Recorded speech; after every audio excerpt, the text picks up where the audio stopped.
Yes, yes, yes. What is up, beautiful people? Welcome to How to Trade, formerly known as that Midday Show. That is your girl Adara in the vest, and I'm Sharif. And we already have a bunch of people already in the chat as the morning show was just too good. They couldn't leave it. Darwin, Callum, Mitchell, Miller, Covalence. What is this, chemistry? Picky Eater, we got Jack CW, we got Nimit, Chase Bands, my man, my main man, Adam Deluxe, shout out to England, Big Bob Dub, we got Jason Murphy as well as T Money. Who's Mbappe? He says, yeah, he's out.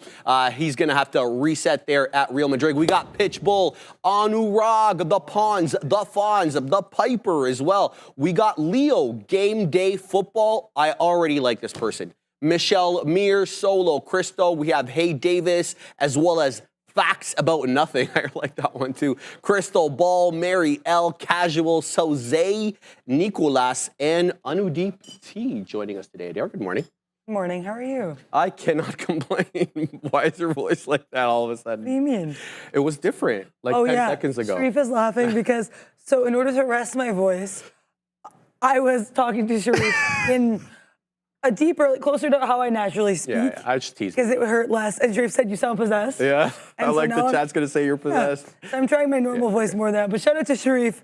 Of course, I do have this this tea. We're going to be looking at some things. Also, guys, here's some tea with me. I will be in the sim right now because my ID took its sweet time to come here, and then my old ID expired. So we're waiting. The new ID is here. We're just waiting for it to, like, percolate.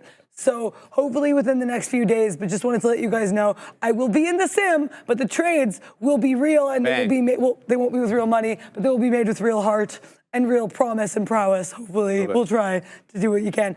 I'm looking at chips. I have no actual read on them yet, though. And, you know, not to cop Obi and Neil, Obi and Sharif, Sean, every other name, wow, Dara. Not to cop anybody's style, but I like this AMD here, this AM. Look at this wick up here into this 181.60s, and then we have this 181 area. I'm gonna be watching these two areas. Then I'd probably be getting a beak wetter here at 183. Was that an excuse to use the beak wetter animation? Yes, it was. Shout out to Ramin and Fabian with the animations. How are you doing? Yeah, fantastic. All right, let's get to the Mag 7, I'll get it, I promise. The Mag 7, let's have a look at what is moving now. So we saw the big boys on the big desk talk about this turn. I was about to say big turn, but like, that's too many bigs. Turn down on the market. We had the NQ dip almost right into that 20,700 territory, held it by a smidge. That was a key area for anybody who was trading the 100-point level on the futures. It did dip there into 703, held up trading at 20 right now. But I got to tell you, I see something distinctly different here, and that is Apple holding up at 230. So we knew that that was an important level in the pre. We actually got into that level at around 6 in the morning. We touched 230 exactly, but that was as good as we could do in the pre. Come the bell, and there goes Apple through 230. We got into 231 3/4 of last. It was not to last, but we do have this gnarly double bottom there at that 230-ish area. In fact, it dipped in to single-digit territory. I lied. It dipped into tens. So it did hold that general 230 area, now coming back above into that 2/3 of a dollar. Let's see if it can reclaim VWAP at the 3/4 of a dollar. I was quite inclined to try to take something off 230. It didn't give it to me though. It got into tens. But Apple looking interesting here, at least for a scalp off 230. We'll have to see whether the stock is strong enough to hold above the $10 level on the day. AAPL up 0.88%. MSFT. This is interesting here, kind of a close to a double bottom at that 49.50, and that's not for no reason. That is yesterday's closing print, 459.53. Microsoft finding a local area of support. In fact, the IB low just broke it by a smidge, but retook it quite quickly. So I'll be keeping my eye on this. We'll see Tesla as well having trouble going green. That line, that white line right there at 262 and a third, that is yesterday's closing print on TSLA. It broke down below it in the open there, but we're trying to reclaim it. You can see this candle rejected off it right at 5 to 11 off that 262 and a third. So we'll have to see if Tesla can go green. Multiple nods today from Tesla, from some heavy weight analysts, Goldman and Morgan, both giving the nod to Tesla today, but it had already run up whatever percent in the last 15 days. What were you telling me today? 11 days in a row? Tesla? 48% in 11 days, the Katina man was telling me today in the pre-market. So yeah, I guess one red day here, albeit, half a percentage point, not that bad. We'll go over the small cap gappers in a second, but did you want to fill in anybody on anything before we start? Yeah, I was in an AMD trade, again, in the sim for the time being here, as my ID does ID things. Tried to take that bounce here off 181.7. Well, okay, I got involved too late. I got involved 182s. We held it for a bit. I was looking to wet my beak. No one should have given me this animation at 183. Alas, we never got 183. We pushed into 181.70s, below 181.70s, and we got out. If we had bounced off 181.70s, I would have added. Alas, we did not, so I could not. Now we're having a fun little range in between 182s and 181.70s. So you guys know I love ranges.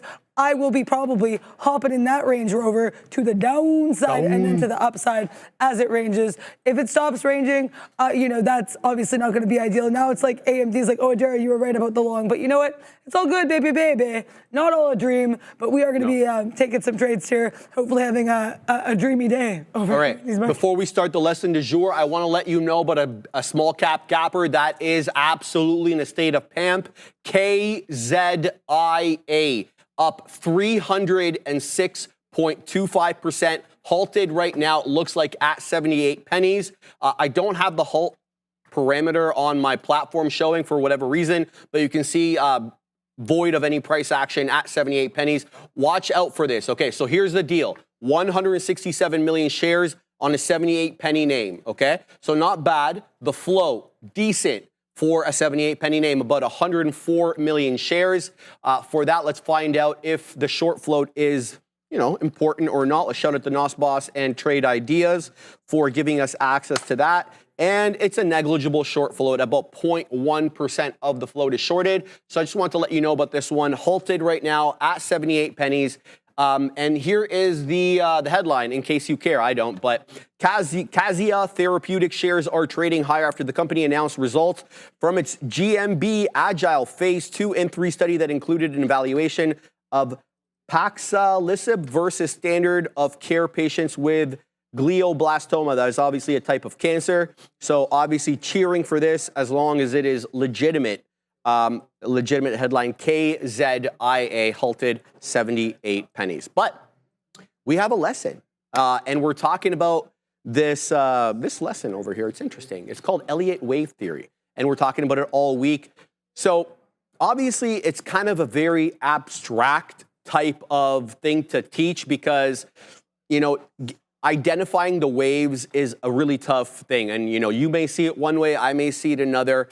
So showing you real life examples has been a bit of a challenge, but I tried to find as many, charts and diagrams as I could today. So what we're going to be talking about with respect to Elliott waves is actually IDing that initial wave, that wave one, the standard bearer, the thing that starts the trend. Okay, it's a bit of an elusive target, so let's get right to it. Wave one in Elliott wave theory can be the trickiest one to identify. It's often overshadowed by the more dramatic moves later on. But however, it does lay the foundation for the entire trend, so it's quite important. Let's explore some key characteristics and strategies to help you spot wave one with the Seanfidence, the OB-Wanfidence, including how RSI and MACD can be helpful tools, so let's get right to it. So the elusive wave one, what are we talking about here? So unlike the powerful wave three or the clear retracement of wave two, wave one can be a little choppy and volatile, right? It might lack clear direction, making it difficult to distinguish from random market noise. And it can also be relatively short-lived. Compared to the later waves, wave one can be quite less dramatic in terms of price movement. So yeah, bit tougher to spot, but it is the trendsetter. It is the important one. It starts the whole move. So behooves us to, be able to identify it and know a little bit about it. So despite its subtlety, it sets the stage for the trend that unfolds in the subsequent waves. So spotting wave one, how do we do that? First and foremost, you're looking for a marked change in direction. So you're looking to identify a shift in the overall trend compared to the previous price movement. So I'll show you some charts with examples here, but you're looking for something, I don't want to say obvious, but something that stands out, like a double bottom, a clear area of resistance or support that has held up for months or years. You're looking for something tangible to say, hey, look, this could be the winds of change coming, right? You're also looking for confirmation from higher time frames, right? Analyze charts with a longer time frame like the weekly or the monthly to understand the broader trend. Wave 1 on a daily chart might be clearer when viewed in the context of the larger uptrend on a weekly chart, for example. So make sure you are getting that multi-time frame confirmation. It doesn't just hold true for Elliott waves. And Fibonacci retracements, that's exactly what we talked about yesterday, right? While not a definitive rule by any means, wave 1 can sometimes start near a Fibonacci retracement level like 61.8 or 78.6% of the previous downtrend. So you have to know what the previous trend was. So that means you got to look at the higher time frame. So 0.2 and 0.3 kind of go hand in hand there. And here's what I'm talking about, the start of wave 1. Sorry, this is super blurry, but this is wave 1 and this is wave 2. So wave 1 goes from here to there, and then wave 2 comes from here to about 2/3 of the way down. So why did I show you this? Because there was clearly a lot of intersection at this level over here, and you're gonna see it better on the next chart.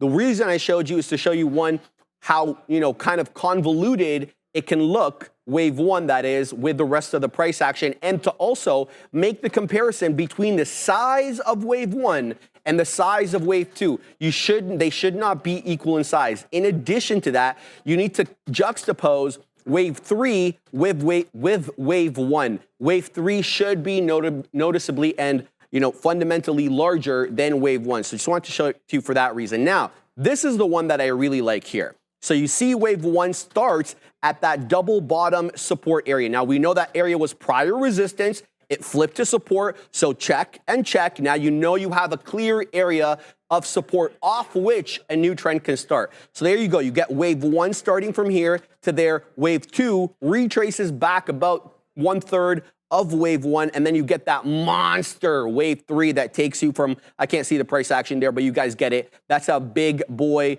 wave. Wave 3 supposed to be the biggest. But the reason I showed you this is to make the point that you should be looking for a clear trend change. So you had clearly a downtrend that started here before the double bottom. Just need a sip of water.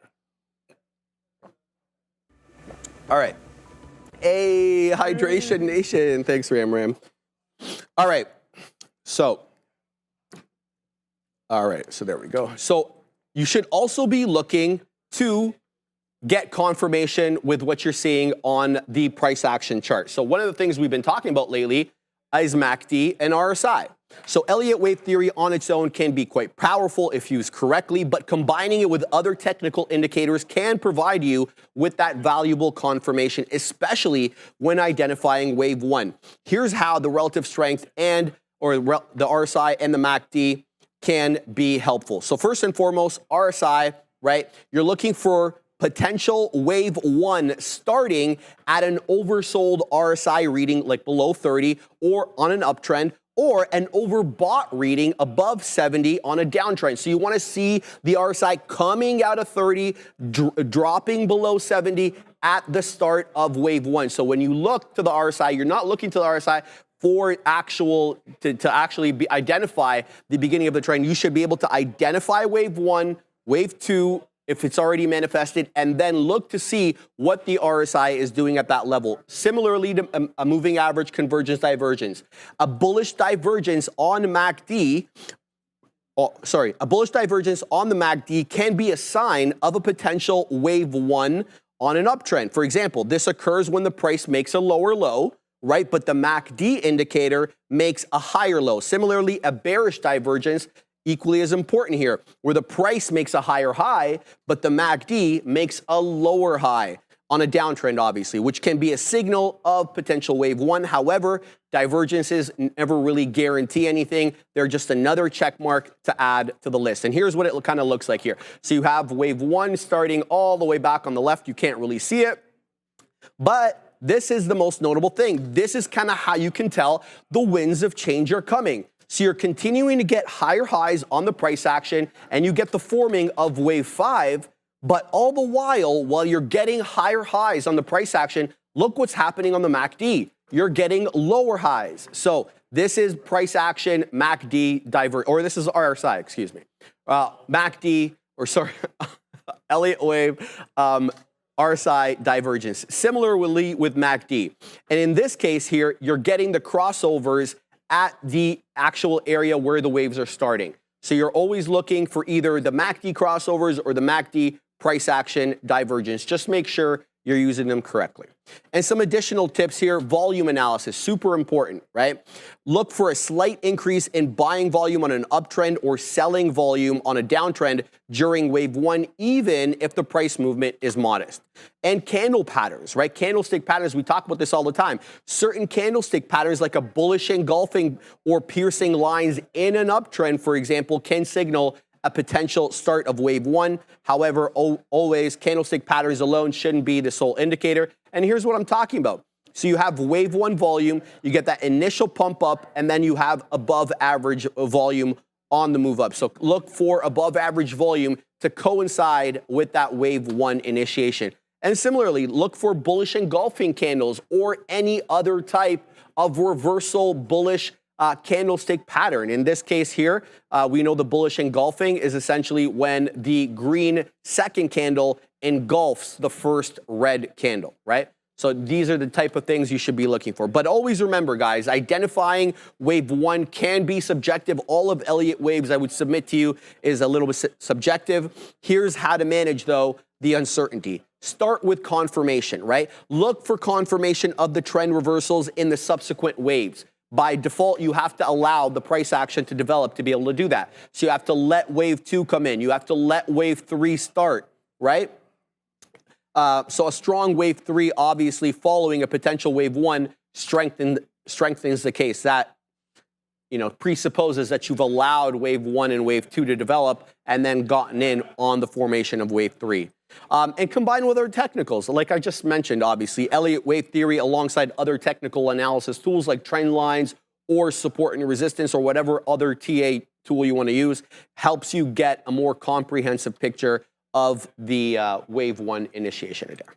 Yeah, and I think it's such a cool thing to keep in mind as well, because it's literally using other things to help you identify the wave. Like we talk about getting in the balance of the evidence, finding confluence, finding other areas that make sense. But I think it's interesting to look at how you can even identify if what you're seeing is what in fact what you're seeing using all these other indicators as well with the with certain pieces of technical analysis in mind. So I think that's really key. I'm trying to exit the SPY here. This order did not go through. So there we go here. Basically, I tried to short it, did take some profit here. We broke above 557.30, so I had to exit, had to get my eyes off the SPY, had to stop spying that one. I added below the 90 MA because we were, I know it's the SPY, so it's not always gonna be faithful to those levels, but I like that we did duck our little head here below the bottom of that support area. So I think that could be an interesting look.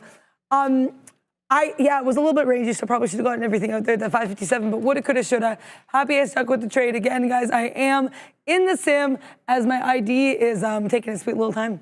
But yeah, just to clarify, so these trades are sim trades, but I will be taking them with the vigor, viciousness, and passion with which I always take my trades. No, I'm trying to do the same style. Pardon? Sorry, I gotta have to set up for this. Okay, no worries.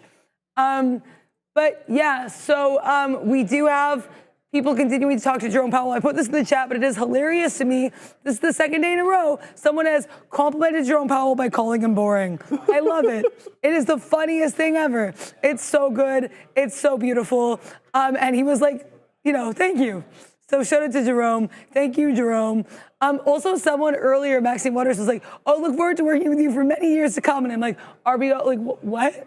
But yes, shout out to that. But also, shout out to our pals over there at Ben to the Zing to the almost like Sharif's favorite show, Bazinga. Big Bang Theory with Bazinga. I love that. This is Ben Zinga, and we are going to thank them. Yeah, all right, guys. Tired of being late to the trade, always playing catch up in the market, missing out on those big moves because you're too slow to the news? Well, Benzinga Pro is your unfair advantage. Get breaking news alerts up to 30 minutes before everyone else. Pinpoint exactly why stocks are moving and join a thriving community of traders who share their ideas and strategies in real time. Ready to see what Benzinga Pro can transform your trading?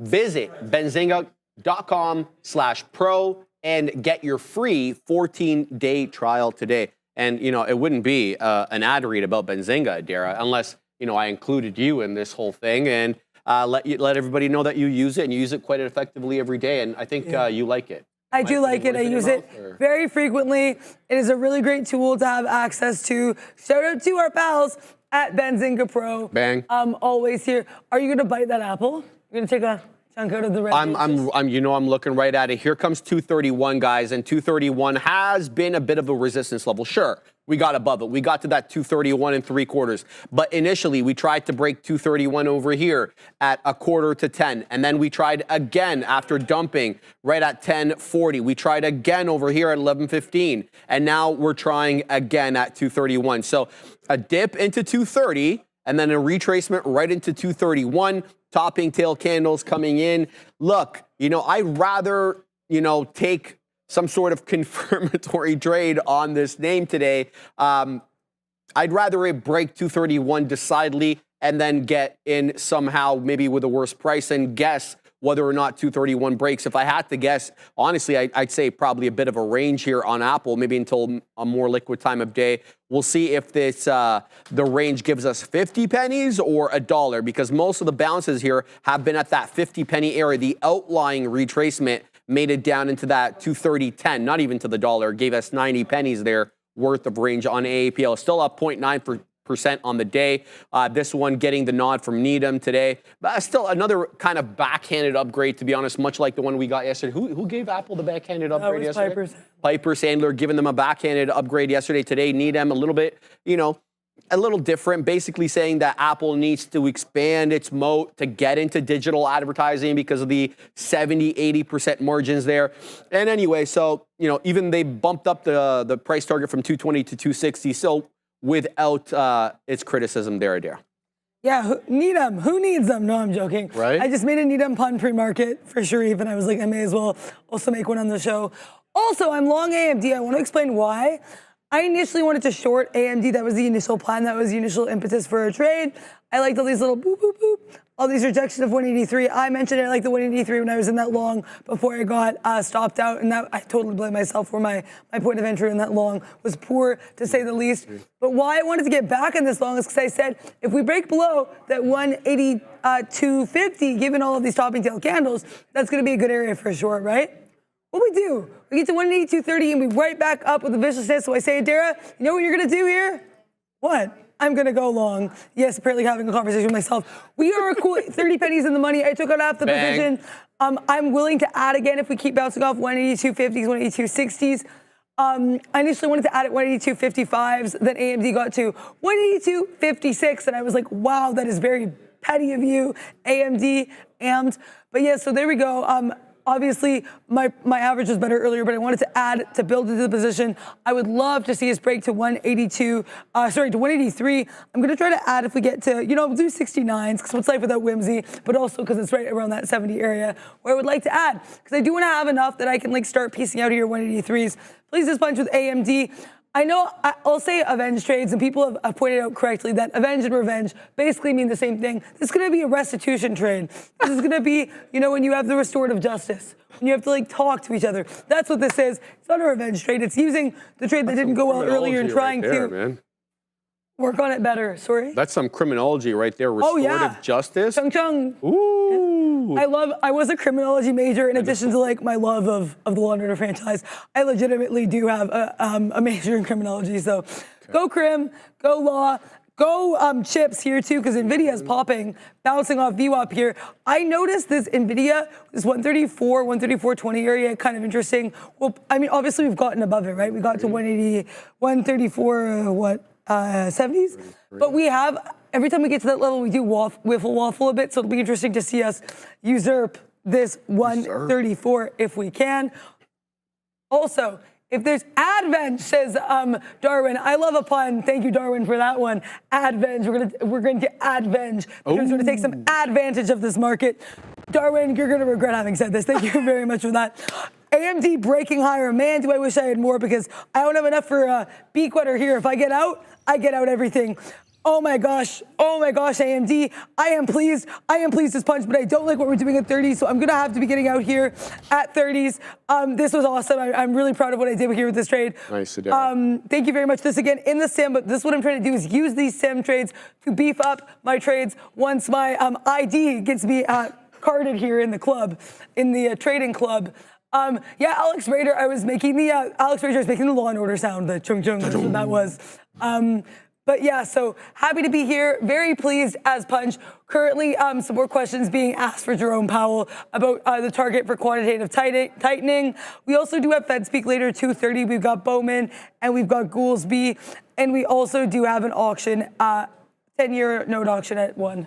All right, I'm short softy here at VWAP retracement. Short at 33s, looking to wet my beak just in front of 461. So my out is gonna be at 69s. Well, I'm gonna have to give it some room above the $0.50 because the resistance level is the $0.50. I just thought to front run it. There we go, we wet our beak. We're nicely in the money now. Let's see if we can get down a little bit more here. I'm seeing a topping tail candle, an inverse hammer candle come in on the 5, but that hasn't closed, and it still has 3 more minutes before it closes. I'd like to see something at the $0.50 if we could retrace at least half the move.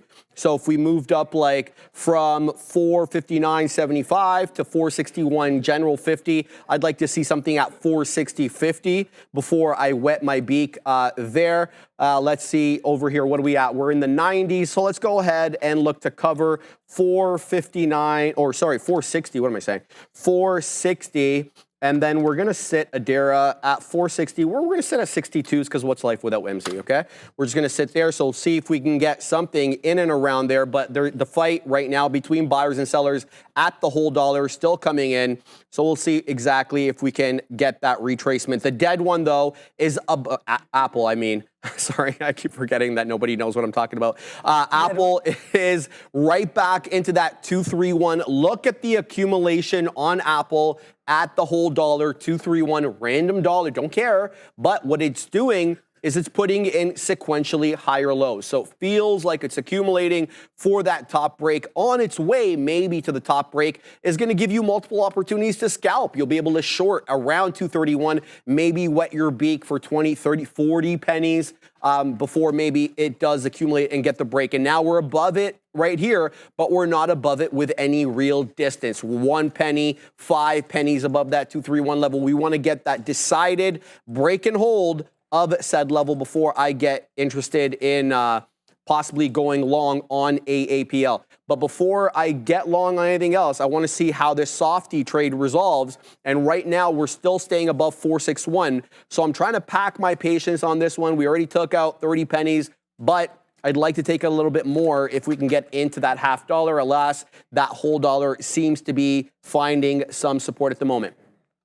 But I want to look at AMD and AMC for my man Nimit. Shout out to Singapore, baby, because we know my man, our man Nimit lives in and around that area, I believe. Yes, it is. I have the keychain to prove it. So AMC, AMC on the day, Adara, is up about 0.5%. It's done 9.25 million shares.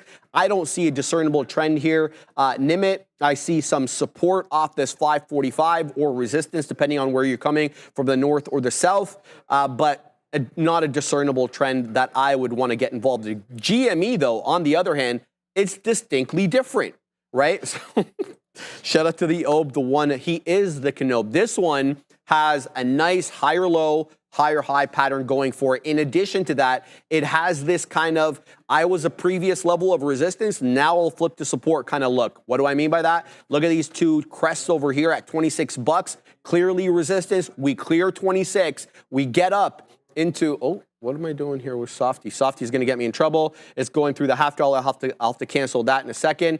But this 26 area seems to be an interesting area here in Nimit, either as resistance or support. Right now, it broke above it. I wonder if we defend 26 bucks. If we don't, Well, I'll be more inclined to take something off the 20 exponential than I will at VWAP. It didn't really have a whole lot of respect for VWAP earlier in the day. At least that's kind of how I feel. It looked more along the lines of it finding support on the 20 exponential on the 5. So let me know how that goes, Nimit, but I like GME a lot better than I like AMC on the day there. Yeah, give me some trades after midday. I don't know. Shout out to ABBA.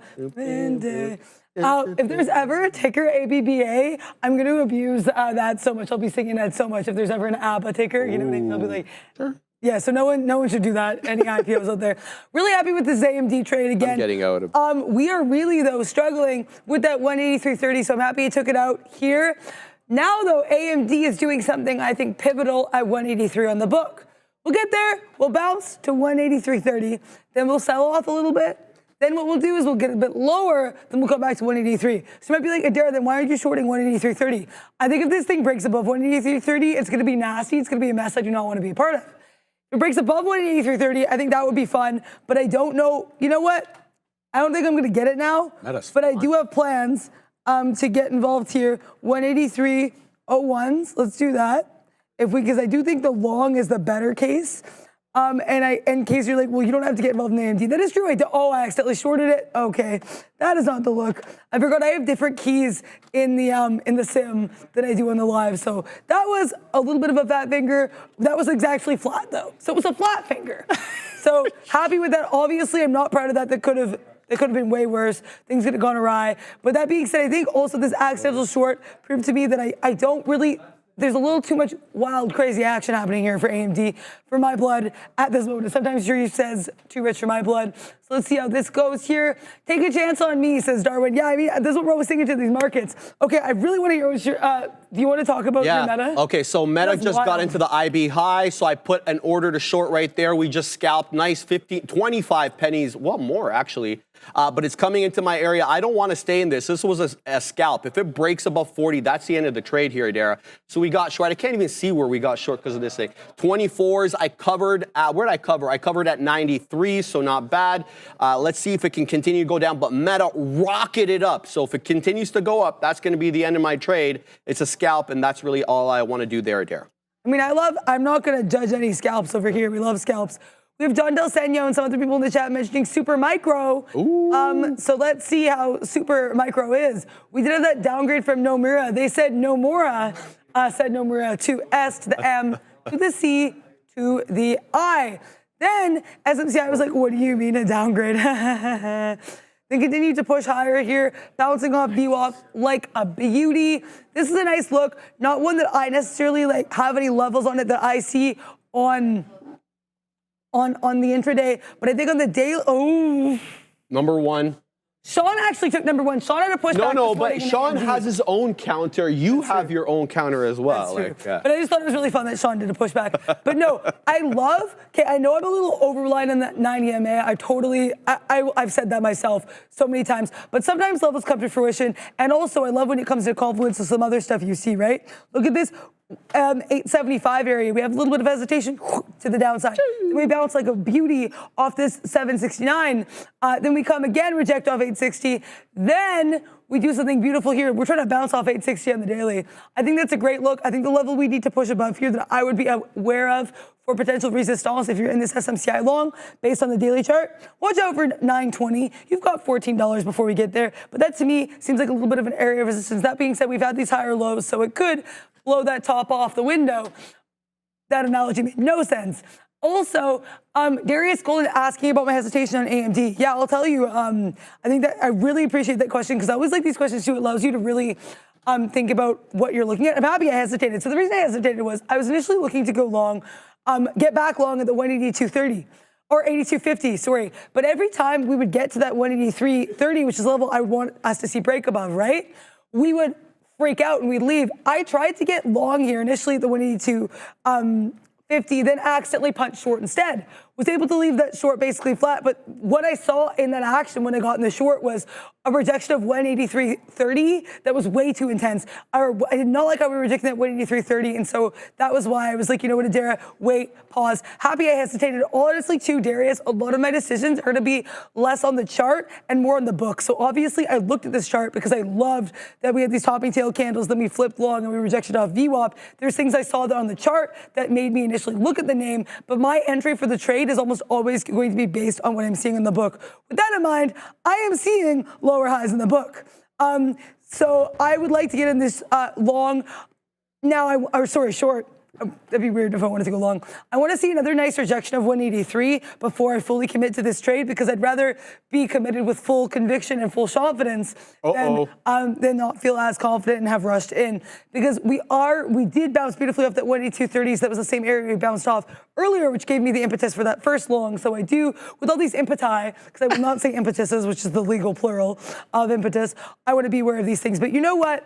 One impetus for being involved here in the afternoon show could be to see if your ticker makes some of the big screen. So you go in there, you vote, exclamation point, join, space, $, maybe it's Rivian, maybe it's Palantir, maybe it's how about anything else. Maybe it's KZA, maybe it's Casia, maybe it's AMD, which did break above 183, very happy I didn't short. Maybe it's NVIDIA, maybe you want to hear about Sharif's chomping on that Apple and his Meta and his Microsoft. Mag 7 King over here. But whatever ticker that is, whatever tickers you fancy, get involved, get in, and do what you got to do. Yeah, just make sure you guys are entering the right code, guys, because a lot of people, you don't get your vote tallied if you don't put it in the right way. Streamlabs gets very upset, Adara. All right, so I got long on the Apple at 231.05. Simple reason. It cleared 231, which we know is a resistance level. It came back and defended it. I'm seeing a couple of topping tail candles, though, show up on the 5-minute chart at that 231.25. So I took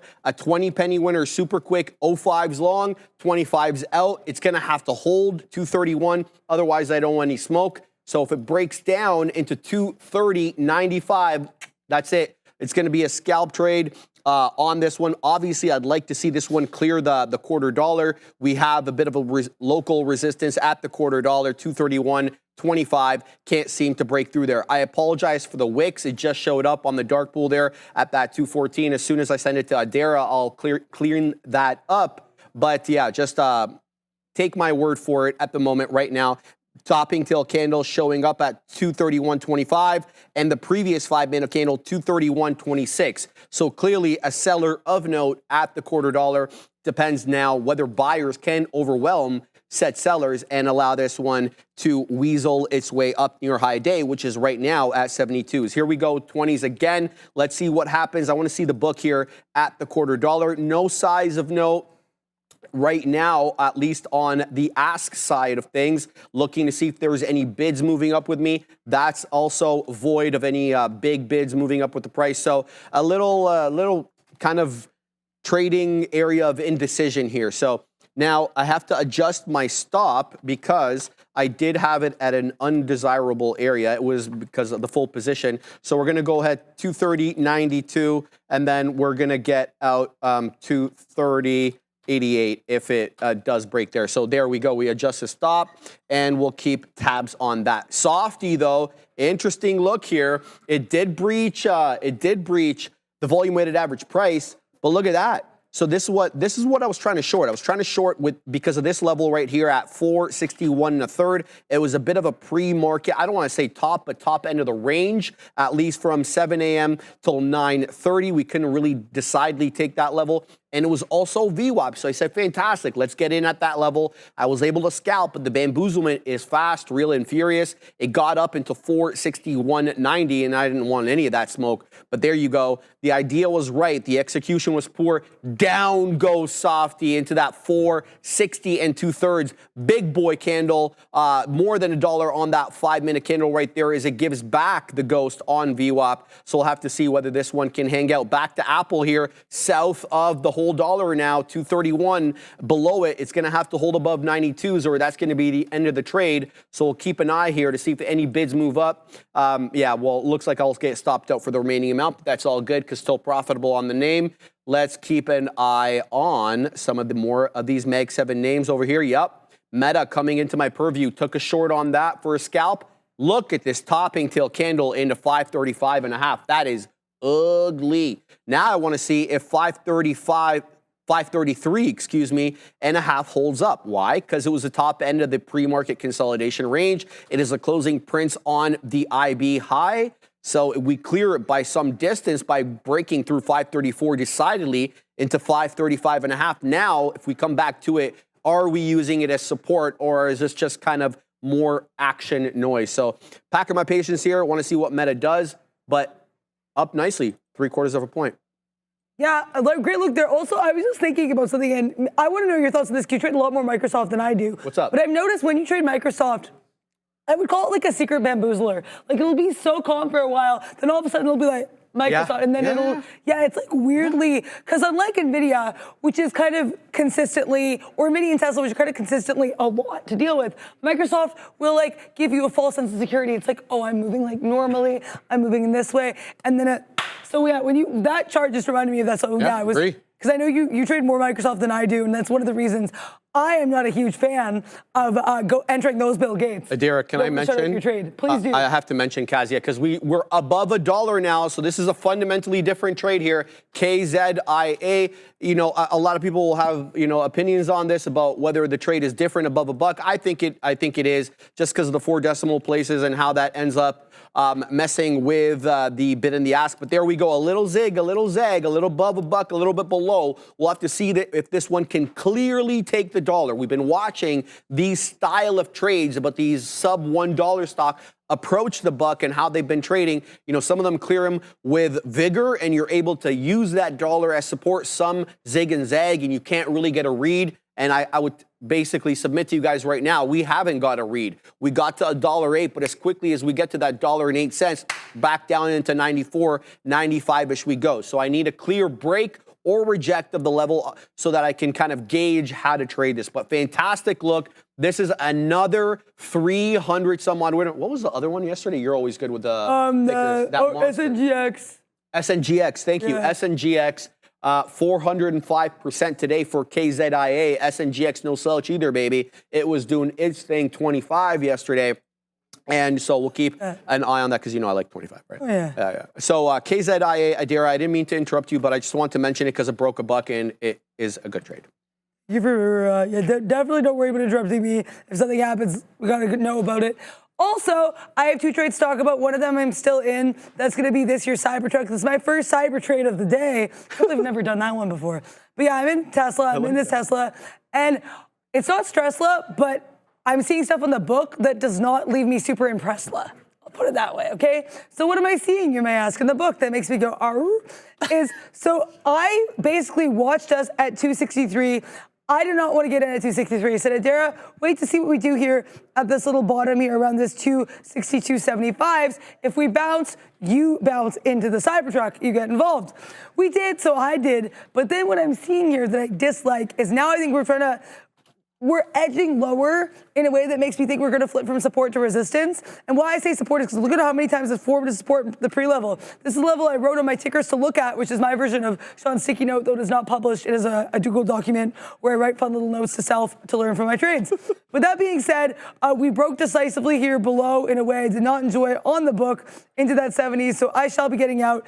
Did I panic sell? You could argue that I did. I wouldn't, though. I would not argue that it did because, like I said, as Sharif always says, this is one of the biggest things I've learned. Whatever you're going to use to get yourself into a trade, use it to get you out of the trade. If I'm using a level in the book and the chart to get me out of the trade or into the trade, if we break below that, I got to get out. So lost a couple pennies there, but I did not lose any confidence in my abilities. Got to take those hits. You got to keep going. Bang. You got to keep going back up. I'm also really proud here of this AMD scalp. Got involved 182.90s, and we held the 182.80s like a little glove. And I said, Adira, you don't like this. The initial plan was to take some profit at 182.60s, 6s, then continue to add, subtract. We never got there. I noticed we could not break below 70, so I got out at 73s, took 16 pennies, and then I was really happy I got out where we did because we basically haven't been lower since, right? So you have to trust yourself, trust what you're seeing on the chart, the book, the tape, or whatever. That's going to be my little spiel or lesson of the day. Brad Gober saying he relates with my throat-related situation, so shout out to you, Brad. Great participant in the chat. What else is going on here in this here market, this here chat. Sound, I'm hearing seeing some talk about Sound Hound earlier today as well. So let's see. Remember when you were like howling when you had that Sound Hound long a while ago? You were like the bays or the wolves are. But yeah, the bang of the hounds right now. Great look here. This one's barking to the upside. We have this little 440 area that I like. We have a topping tail candle. Then we have some bottoming tail candles. We push higher, we bounce, and then that was all she wrote, continuing to the upside. So let's see if these dogs want to keep barking. We do have this chop and turn here, a bit of a bull flag. So let's see if we can push higher here off that 440 bounce. I like this look on Sound Hound. And if we are to do the bull flag measurement, you have about 30 pennies of wiggle room should we break out. So great look here for S to the O to the U to the N. Beauty. All right, we didn't go through the small cap gapper side chart. We did mention to you KZIA, obviously. I want to shout out Nimit because Nimit's always trading these small cap gappers, so I respect what he says. KZIA is a nasty stock. He says it can drop like a hot potato to below 25 pennies. I traded it from 32 to 45 today, but scary stock, honestly. Nimit, I couldn't agree more. We always say that on this desk. These ones are around for a good time, not a long time. You have to manage risk effectively with these small cap gappers. They are not an Apple. They are not a Microsoft. They may not be around tomorrow. These Mag 7 names, sure, they're volatile, but they're not going to not be around tomorrow. These ones, so, be careful with that. All right, let's get it. VRPX.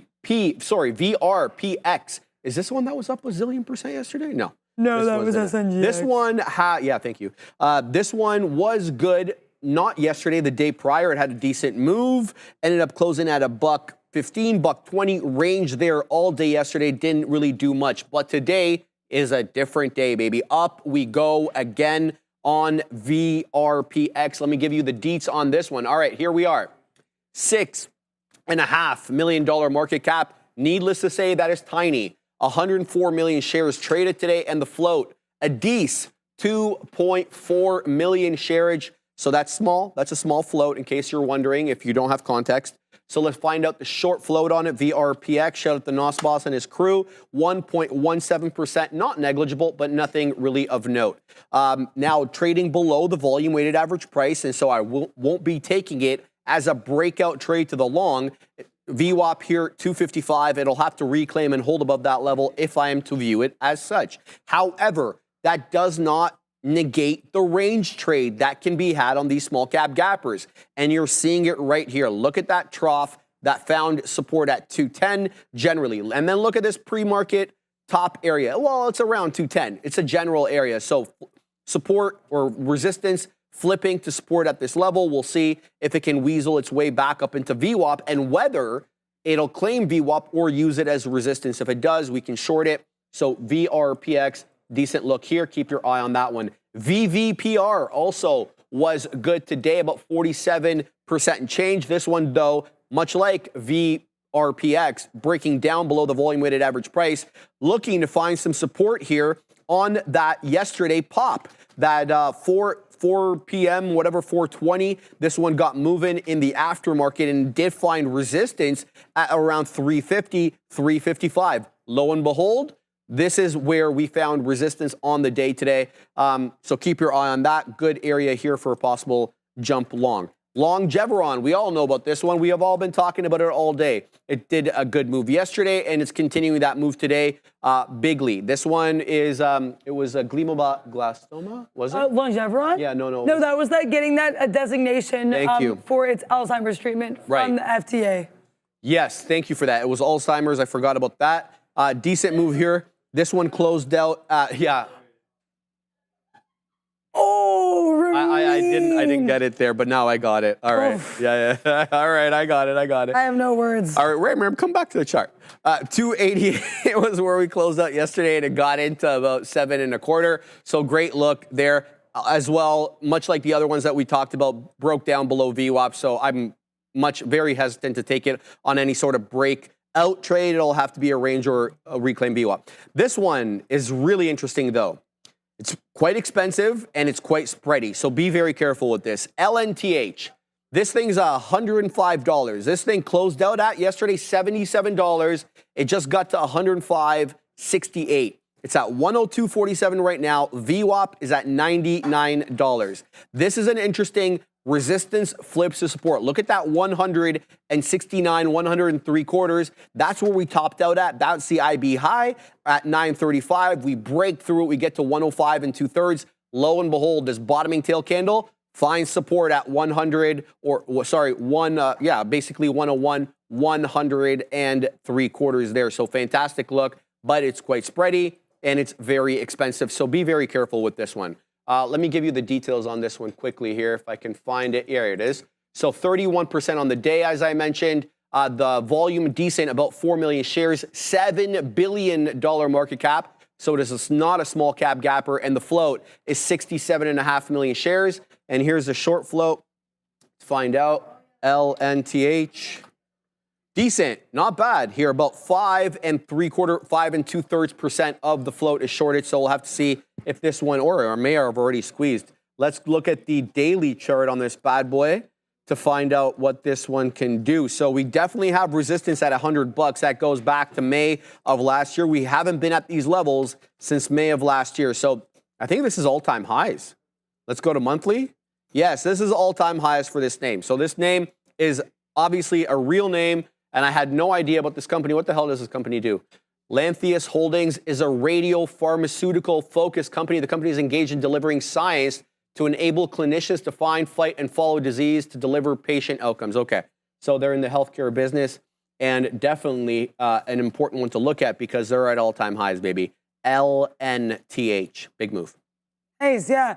There's so many big moves today, and also I want to give a big thank you to Joseph Horn, $2 super chat. Shout out Fabian and Ram for always killing it. We could not agree more. I can shout out Fabian.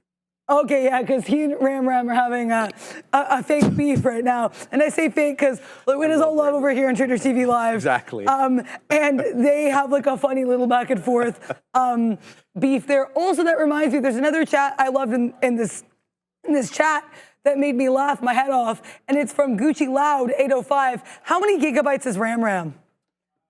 That's not a question I know how to answer, but it is a pun I know how to snap for. So shout out to you. That is a great look there.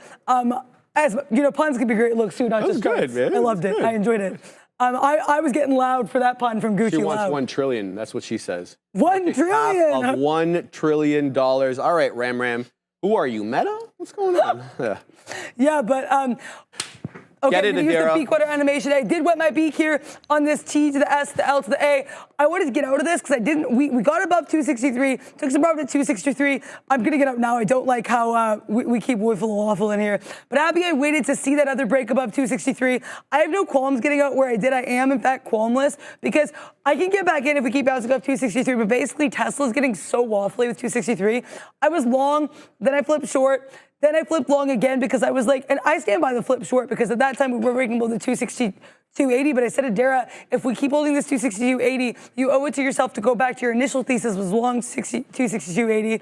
Did go back to that. I was basically, if I saw anything distinctly different, shout out to Obi on the book, then I was going to get out. That's why I ended up leaving where I did in the money there on that TSLA. I am pleased as punch. Got rinsed on some of the first few trades there, but, you know, happy we were able to get back to shore. Tesla, though, shout out to anybody who's still long. Shout out to anybody who had more confidence in this trade than I did. No one should have given me Stream Deck. Great look here for TSLA. However, I'd like to see, it looks like we're going to keep pushing higher. Never mind. Wow. I was going to say, let's see what we do at the top of this range at 263.60. Tesla's like, what do you mean? Pushing higher. That being said, if we bounce off 263.60s, that's an area I highlighted in the pre-market because that range, I will take it long if I may need to do that. If that's something I decide I would like to be interested in there. Also, we have AMD. And AMD, shout out to Vikyan Novak was telling me this, a couple people telling me this. I said I wanted to see AMD break above VWAP. That's why I got out of that long earlier because we struggled and then I was taking some shorts there. Basically, AMD did break off VWAP beautifully. Broke above that 183.30. Great look. Again, VWAP is not always a level that will matter, but when you have it coming in so much as resistance, and we had that little doji earlier, it made sense that it was a nice look. We long Tesla, Dara, says Ike Anderson. Shout out to you. Happy for you. Pleased as punch. You would definitely stayed in that Cybertruck longer, but that Cybertruck did a Jerome Powell, close the door on me. Also, Speaking of him, is he doing anything interesting? nah, over there? people keep asking questions he can't answer. A lot of people are like, well, in my district, we do this and this. I'm like, guys, you have so few minutes. Please stop talking about your district. Or like, they'll be like, oh, I have 6 kids and those kids have to eat eggs. Those eggs are expensive. I'm like, you couldn't have gotten from point A to point B a little faster? I know, honestly, right? Like I'm like, guys, J-Pow is a busy man. Those questions are designed to make them look good, not to actually get anything. They don't out even of make him. them look good, though. I don't know what it is, They or make not them look good. like they're not using their time effectively, Well, Sharif. that's how I feel almost every time, because he never answers a question, because they're asking stuff he can't answer. All right, guys, I got out of my Apple trade there. We took 40 pennies on it, super quick. Well, it was not super quick. It took a long time. We got long on that 231 support. Obviously, I did mention that a bunch of times. And then for the moment, it's top wick through that area of resistance. So we'll see if Apple can continue to weasel its way near high a day. Did get into 40s. And then we obviously know that the high a day on the IB and the implied balance is 231.72. So we have a target what we can look for here, or whether to short or whether to get long, whatever. Do as you please, trade it as you like, but obviously it is moving up over 1% on the day again. Now, there was a couple of small cap gappers that I didn't cover, so I just want to cover them super quick. QURE, people keep talking about that one. QURE? Yeah, QURE. Okay, let's find out exactly what we'll take off NAS's like, and we'll go QURE. That's from yesterday, obviously. Oh, wow. Why is that not showing up? Oh, it is. I didn't have eyes on it. That's my mistake. Wow, guys, this is a nice looker right here. Let's put in the ticker and then zoom in a little bit. QURE. We'll give you the deets on this in a second, but all you need to know for now is it's up 50%. Opened up the day, or closed out the day, I should say, yesterday at 6 2/3. And this bad boy was running yesterday, guys. From top to bottom yesterday, this thing was up 72%. This ain't no showing up. This is day 2 for QURE. We can see that. Obviously, it was much more flat price action prior to yesterday's little bump, but today continues the move and 1047 HOD. So let's find out the details on QURE. Bigger company, about $500 million, $475 million market cap, decent volume, more than decent, 32 1/3 million on the day, and the float, decent as well, 46.5 million shares, no, not big nor small. And let's find out the short float on this one super quick over here. All right, 5.5%, definitely not negligible on that. So we shall keep that piece of information in my mind. I was gonna look to see here if it defended that $10 area after getting into 10.5. Right now, a little zig, a little zag, breaking down below it though. I like this 9 1/4. I might front run the 9 1/4. Why is that? Because we have an obvious level of resistance there at 11:15. Sorry, 11:10, 11:15. We dipped down aggressively into 844, got bought right back up. So I know for a fact that this is a level of resistance. Whether or not it uses it on a subsequent retracement as support, an entirely different game, but I can just stack the odds in my favor. 9 1/4, I like a dip trade on QURE, Adara. Yeah, so I was just like getting caught up in what Velasquez is saying to Powell. She's like, the other regulators that have been able to figure this out, you haven't. And I was like, she said it a lot more calmly than how I just did that. What was she? She's talking about, yeah, basically they're talking about, I'm not really, it's just, I guess, generally like, I guess, policy-related issues, yeah, because she's saying it's like similar to the financial crisis, and Powell's like, we're not similar, nothing is really looking similar to before the financial crisis, right? No. And he said it like, he's the most confused I've seen him. Powell usually, poker face. No Lady Gaga for Powell in that question, though. He seemed a little bit confused. Well, the thing is, I mean, like... He took off his glasses. Yeah, that's a sign right there. I'm kidding, but for real, like, what is he supposed to do? Yeah. You know, these representatives, they get complaints from their constituents. Prices are high. Hey, the interest rate is 5 1/4 to 5.5%. Guess what? That's low historically. All right, maybe not the past 15 years, but 15 years doesn't account for all of history. So this lady's got to cool it. Yeah. Now we're hearing from Mr. Donald, who has honestly an epic beard. So let's hear what he has to say. Great facial hair, but let's, we'll have to wait and see what occurs there. Also, I was long Tesla briefly. I want to shout out Jonathan M. saying he covered more of the long at 263.65. I love that level because that was such a level here for Tesla. There was definitely a resistance area in the pre-market. I tried to go long there specifically for that reason. And then Tesla was like, well, I'll dip lower. And I was like, well, you don't have to. Basically, it started flipping from support to resistance at 263.60, so I got out of the long. I am so tempted to go short here. I am literally, I can taste it. The anticipation is killing me.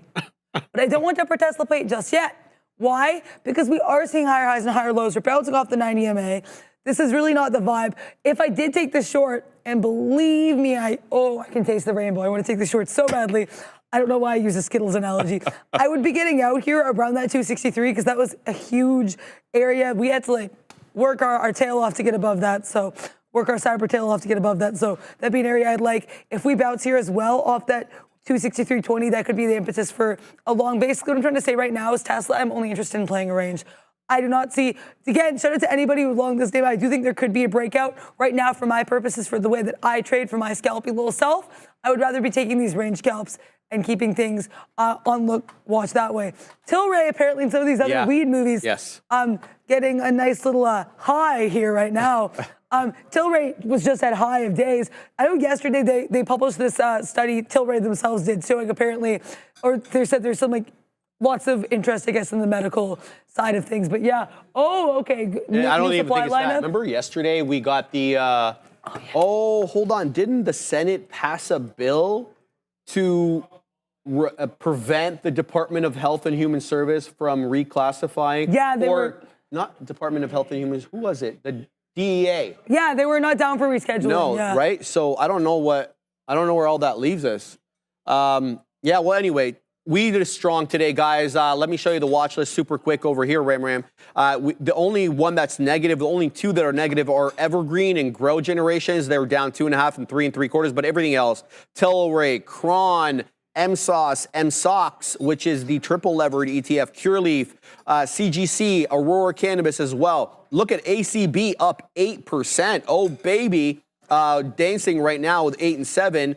You have MSOX as well, up 3.5. Tilray, the second best equity name at 3 2/3. So keep your eye on weed today. It could come in to play. And who was it mentioning that there quickly in the chat saying that there was a whole bunch of buy and sell orders coming on Tilray? I'm only seeing 5.25 million shares on a dollar name, $1.82. So yeah, I'm not saying that that's not a decent amount, but I'd like to see a little bit more, quite frankly. So we'll keep an eye on these weed names. Now, I put in a dip trade here on Cure at 9.25 to take advantage of this possible here. Previous area of resistance, now support. The level is at $0.25, but sometimes we don't get the retracements right into the level. So I put it at 1/3. I put it at 33s. It's still making lower lows. So even though it's dancing right now on its way to 10, like I may miss it, right? It may reclaim 10, and that's fine. But if it doesn't set up the way that I trade, I'm not taking it. Simple as that. So if it continues to go up, I didn't have any eyes on this 9 2/3. That's not a level that I said, oh yeah, it's going to bounce off 9 2/3. No, 9.25 is a level that I want to go for. And so we'll see what we get there. So Cure continuing to really move up higher here. Great move up, about 50% on the day. I see everybody talking about Tesla, and rightfully so. Look at this beautiful retracement here, V-shaped retracement off that 258 touch. It broke below 258 ever so briefly, got into 86s, but that was a bottoming tail candle, and it was subsequently filled. Well, subsequent candle is what I'm trying to say here. Big move up into that 260 reclaim. Now we're finding some resistance with this pre-market top at 264. So for the majority of the morning, we had as our top from 615 to the break of that level at 940, it was 264 as that level of resistance. You had, these outlying candles that breached it, but there was nothing sustained above 264. You're getting that same look right now where you're getting these topping tail candles into 264. So if you get a 264 break and take, this could be a nice launching pad for possible long. I mean, the Katina was telling me today, 11 straight days, 48 some odd percent for TSLA. So, thinking that the move may be done on this one, I think probably not the right look right now. Above 264, so that's our resistance level for the day. Yesterday, though, it was 265. So we've got another resistance level that we got to deal with right above that 264. And you can see triple top there. on Tesla yesterday at 265. Sure, breached. It got into that 265.5, but that was a quick wick, and then it tanked back down to 262. So 265 definitely another resistance level we need to concern ourselves with, but it's got to take 264 first. Right now, if you were to look at it, all I see is higher lows and an accumulation for a 264 break. So I'm not interested really in shorting anything off Tesla, despite the fact that it may give you a decent scalp. Because what we saw here is it dips in, or it moves into the mid 90s, and then it retraces back down to defend 263. So that's $1, right? That's not bad. But that's not really, I think, the direction of the move. The direction of move to the high side. And there goes 264. Did it breach it initially? This candle over here at 1150 got into 264. This one breached it. We got to 12s. So the higher lows and now the higher highs are in play here, at least on the 5-minute on TSLA, up 0.75%. And there goes 264. I think this squeezes into 265. Let's load up Tesla here. Forget about you, Apple. We already traded you. Let's go into the Cybertruck, see if I can get a bit of a dip trade over here, because my frugality is just unrelenting. And we're going to put in an order there to defend that 264, but there it goes. It looks like it's going to the $0.50 here. Oh, I thought Katina Man was talking to me. Yeah, so that's what I'm putting a dip trade here on Tesla to defend 264. So we'll see if we get filled. If we do, it'll have to hold the whole dollar level. I don't want to zig and zag with this one, Adair. Sometimes sometimes trades are just being bad apples. So I like that you get kicked Apple there off of their side chart. Also, NVIDIA. So I saw this bounce. Look at this we got a little bit of a range. Mo Dalio saying in the chat, NVIDIA trying to pop. I agree with you wholeheartedly. And I saw this right before I went to the washroom. Thank you, Sharif, for coming there.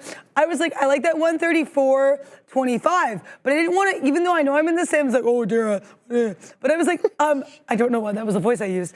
I take my trading really seriously, right? So I was like, I definitely, if I did not have issues with my ID, I'd be in that club and I'd be partying in the live. But right now we're waiting. So that's why I was like, you always want to be using every trade, especially including in the sim, as an opportunity to grow and learn. So I didn't want to just leave a resting order there and then come back. That being said, I only say all of this to say that I didn't get the price point I necessarily wanted on NVIDIA, which was to begin the position at 134.25. But I sit down and see we have higher highs, higher highs, higher highs. Started the position at 134.35. Had I been more aggressive, I could have gotten 30s, but it's fine. The plan was initially to start at 35, add at 31, add at 26. Didn't get any of those, but I did add at 41 when we continue to see those higher highs here. Really, I'd love to see if we take 60s. That would be great. I'd be pleased to sponge. I don't have as large of a position as I wanted. I ended up only having 2/3 of the position size I initially wanted because, as I said, I wasn't able to add everywhere that I would have liked to. We're going to take out some at 57s because that's basically the top of that candle there. Then we'll be saving a smaller piece for a dream. What is that dream, you may ask? That dream is going to be that push here above the high of day at 134.78. This is that confidence. This is that having that confidence in your trade, believing in yourself, and trying to take the trade so that you too may fly in a pile of money in an animation on Trader TV Live. That's what we all want, right? NVIDIA Wick Shimmy says, Jonathan Szymanski, do not disagree, could not agree more. Definitely a great look there. Also, if there's any stocks you think are a great look, you know there's so much moving around today. We do have the reversion man of the market, not really doing much of a reversion. We have those Mag 7s. Go in the chat right now. Exclamation point, join, space, $, whatever ticker you're liking. Maybe it's Apple, maybe it's NVIDIA, maybe it's Amazon, maybe it's MSOS, maybe it's AMD. Whatever ticker you fancy, there will be 5 total tickers, and they will be spoken about and trotted out by Sharif there on the green screen. And then we have Sean and Neil, the Neilage and the confidence getting more into depth. So NVIDIA, I'm going to stay in this. I will actually add if we bounce here off 40s. That was that previous high of the range. If we don't bounce off 40s, I actually just realized that was where I have this rest of this piece then. So yeah, basically I want to continue, I'm okay getting out flat, that's fine. I just want to continue to see these higher highs, higher lows. This 40, 45 bounce would be a good look for me in terms of adding, because I do not have, as I said, as large a position as I wanted, but I still wanted to take some profits. So we're going to try to get adding here at 46s. I'm okay with that. I think we're still seeing higher lows, so we're probably not get that 46 add. But if we do, I will be there in NVIDIA to a larger extent. Now, Gaurav saying Rivian running continuous routed bottom recovery. I want to shout out Gaurav because Gaurav pointed out this Rivian great look here on the hourly chart. And Rivian, look at this. We bounce here. Oh, 2. We bounce. Sure, you need a counter. We bounce here off that 1585, which is a bit of a pre-market resistance level, right? Right before the open. Then look here, we bounce off you all beautifully. We have a plethora, may I say, of green candles, trying to make a brown bottom, a red candle now. We're gonna have to wait and see. It's a great look here though, for R to the I, to the V, to the N. Benita Applebottom, I love your name in the chat. That is a great look. Shout out to a tribe called Quest. And right now, their quest, Benita Applebottom's quest is to look at Nike. So I'm gonna pull up Nike. I know it was a 3. That was a rapid succession pushback. Look at this. We do have this bounce here off 72.05. Then we rejected 72.05. 2 topping tail candles. Nike was on my side chart actually when I in the live mode, but I'm actually going to add Nike to my side chart in the sim because this is a trade that I definitely, if we get to that 72, you know what I'm going to say, Sharif? What? Just do it. And I'm going to short. Shout out to Louis Tortora. Apparently, he's long Rivian at $14, so he is quite in the money there. I'm sure he's pleased as punch. Right now, I'm pleased as punch with my NVDA. Sorry for the excitement there, guys. I'm very excited by these markets. I did not get my ad. I should have been a little bit less frugal. Because we talk about frugality at this desk. It is an affliction we both suffer from, unfortunately. Frugal trader syndrome. It is. It's the truth. But yeah, I should have gotten 50s instead of waiting for 46s. It's all good though, baby, because it would be a dream if we could break high of day while I am in this NVDA. All right, people are talking about NOS. NOS is coming back. Shout out to, who was it there that was talking about in the chat? Says, I hope you guys saw my NOS. Where is it? Okay. Well, I can't see it now, but whoever you are. Oh, Justin. Yes. Justin Chapin. I took NOS off my side list because it was below VWAP, Ram, and now it's right back into that $6 level, breaking through that aftermarket high from yesterday that we got at around 6 p.m. That was 550. Alas, the pre-market high still elusive, 658. Yeah, 658. So great reclaim of VWAP, and it's on its way up. Having issues with $6 right now, $5.99, technically the high a day, despite the fact that we obviously have a higher print at 720. 658 is that print. So we'll keep eyes on NOS. And let me tell you quickly the details on this one. Wow, right back 80%. Right back is NOS in the game over here. $76.5 million market cap, 28 million shares basically trade on the day, and the float is quite large here. I'm seeing something around 842 million, which is quite big for this type of name. Let's check with trade ideas and see, number one, is that float accurate? Number two, what's the short float? All right, so this is telling me something completely different here. Telling me 4 million share float, of which 2% is shorted. That makes a bit more sense than 842 million. So I tend to agree with trade ideas a little bit more on that one. $6 now the high of the day, so you can tell buyers really fighting with sellers on this one. Let's load this bad boy up. 609 now HOD. This bad boy is squeezing. Let's load this up on a trading screen to see if we can load it up over here. NAAS, I believe it's on the NQ. It is. All right, so decent spread from what I can see right now, but a couple of pennies, which is not bad on a $6 name. How do I get into this? I mean, I'm going to need something off a moving average or something. I'm not punching it at highs. That's just not my style. And it's going. So 610 now, 609, excuse me, the high of the day. We're still looking, well, I'm still looking for that 658 because that is a pre-market high. But we'll see if it can hold. Number one, 6 is doing the dance right now with $6. Up over 84% right now, Adair. Yeah, NVIDIA is trying to run away from me. I'm like, NVIDIA, I just want to get out NVIDIA. Now, I know I added to NVIDIA because when I added to NVIDIA, we were having these bounces here off 134.60. So I was like, Adair, I get some more shares for that push higher.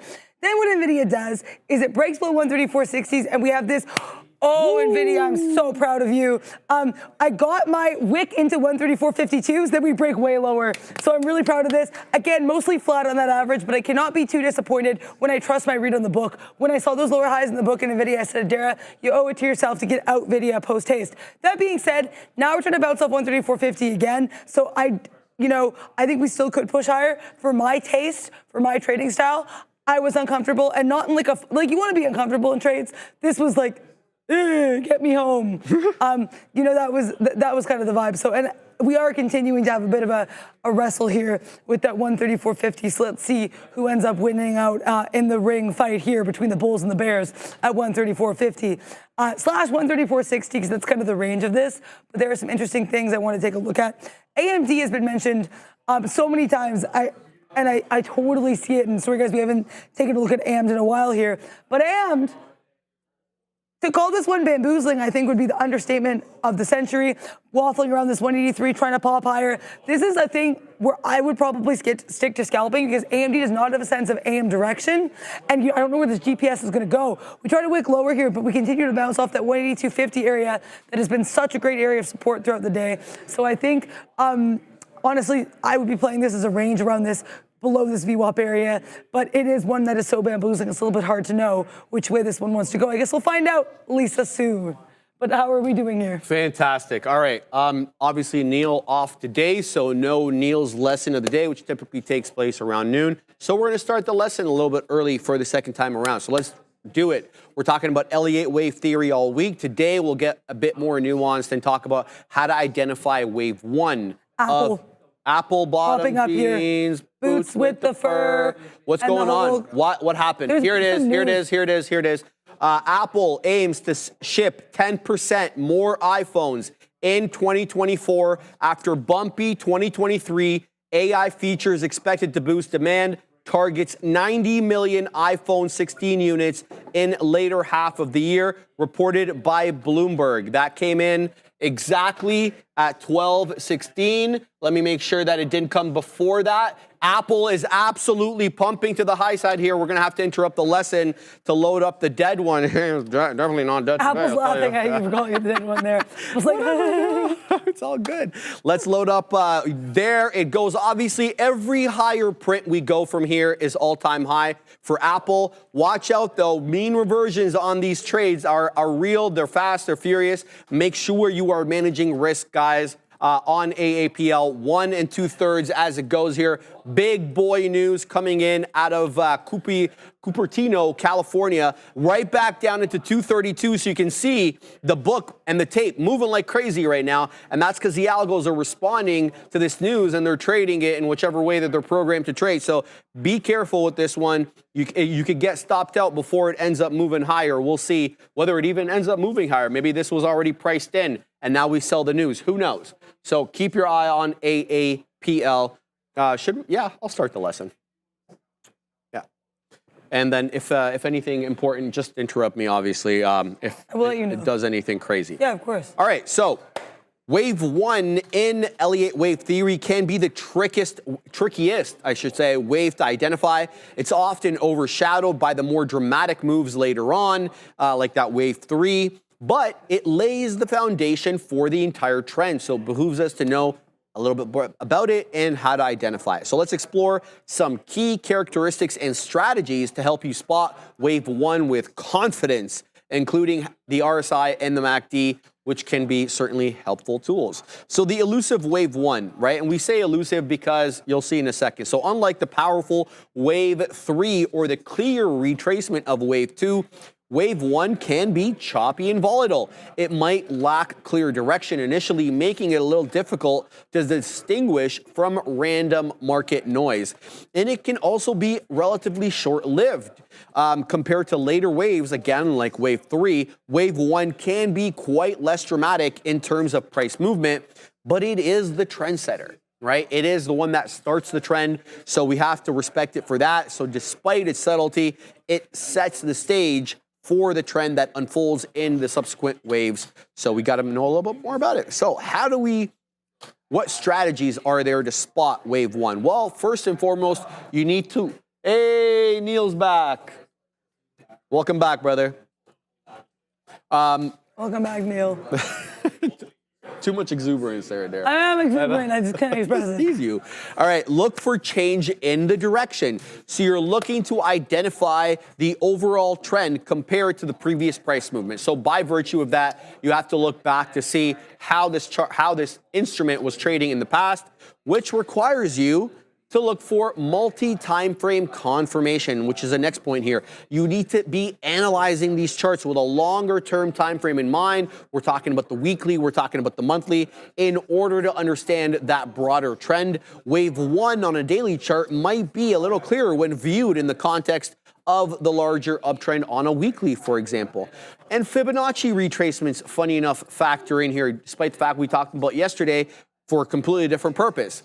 While not a definitive rule by any means, wave 1 can sometimes start near a Fibonacci retracement level like 61.8 or 78.6 of the previous downtrend, not of the current waves, of the previous downtrend. So you can basically try to figure it off that.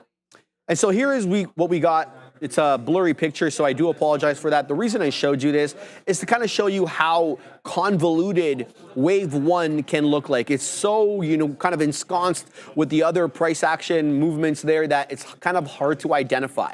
But practice does make perfect. So this is the initial wave 1 over here. That's your wave 2 retracement down here. Then the big boy, wave 3, comes in. Obviously, this is wave 4 retracement, and there's your finisher, wave 5, and then we retrace back down.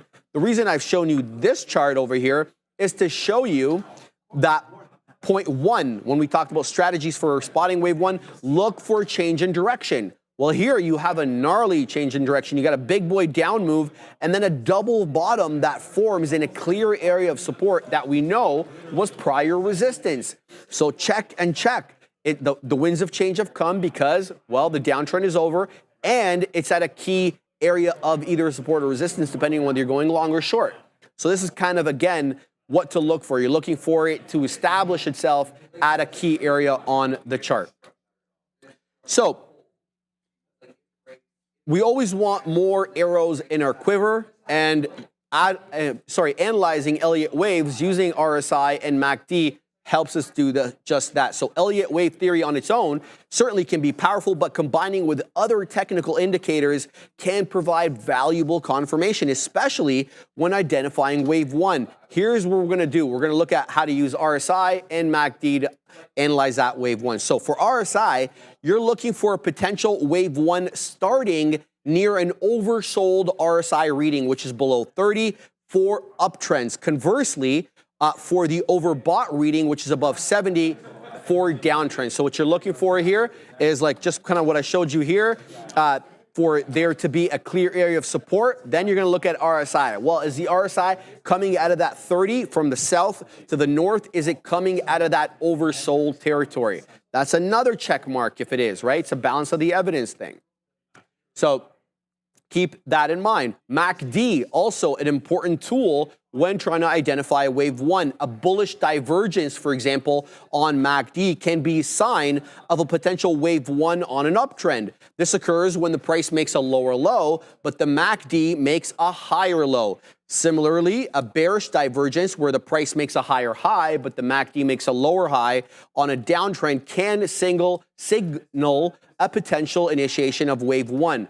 However, divergences don't always guarantee, and that's not the only way to use the MACD. You should also be looking for crossovers between the MACD line and the signal line. And I'll show you what that looks like in a sec.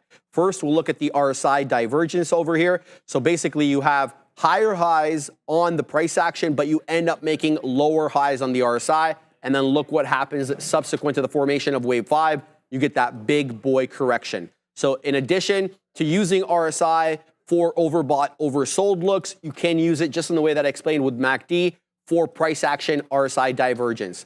And similarly over here, MACD, you have the initiation of wave 1 on the MACD at the line there. You get the bullish crossover between the MACD line and the signal line, which obviously we know from previous lessons is a buy signal for most of the time. And then you get the cross down on the formation of wave 2. So MACD really kind of supporting the formation of waves using the crossover strategy. And some additional tips, guys. Volume analysis, always important no matter what you're doing, no matter what you're trading. Look for a slight increase in buying volume on an uptrend or selling volume on a downtrend during wave 1, even if the price movement is modest. And candlestick patterns. Forgot about those or what?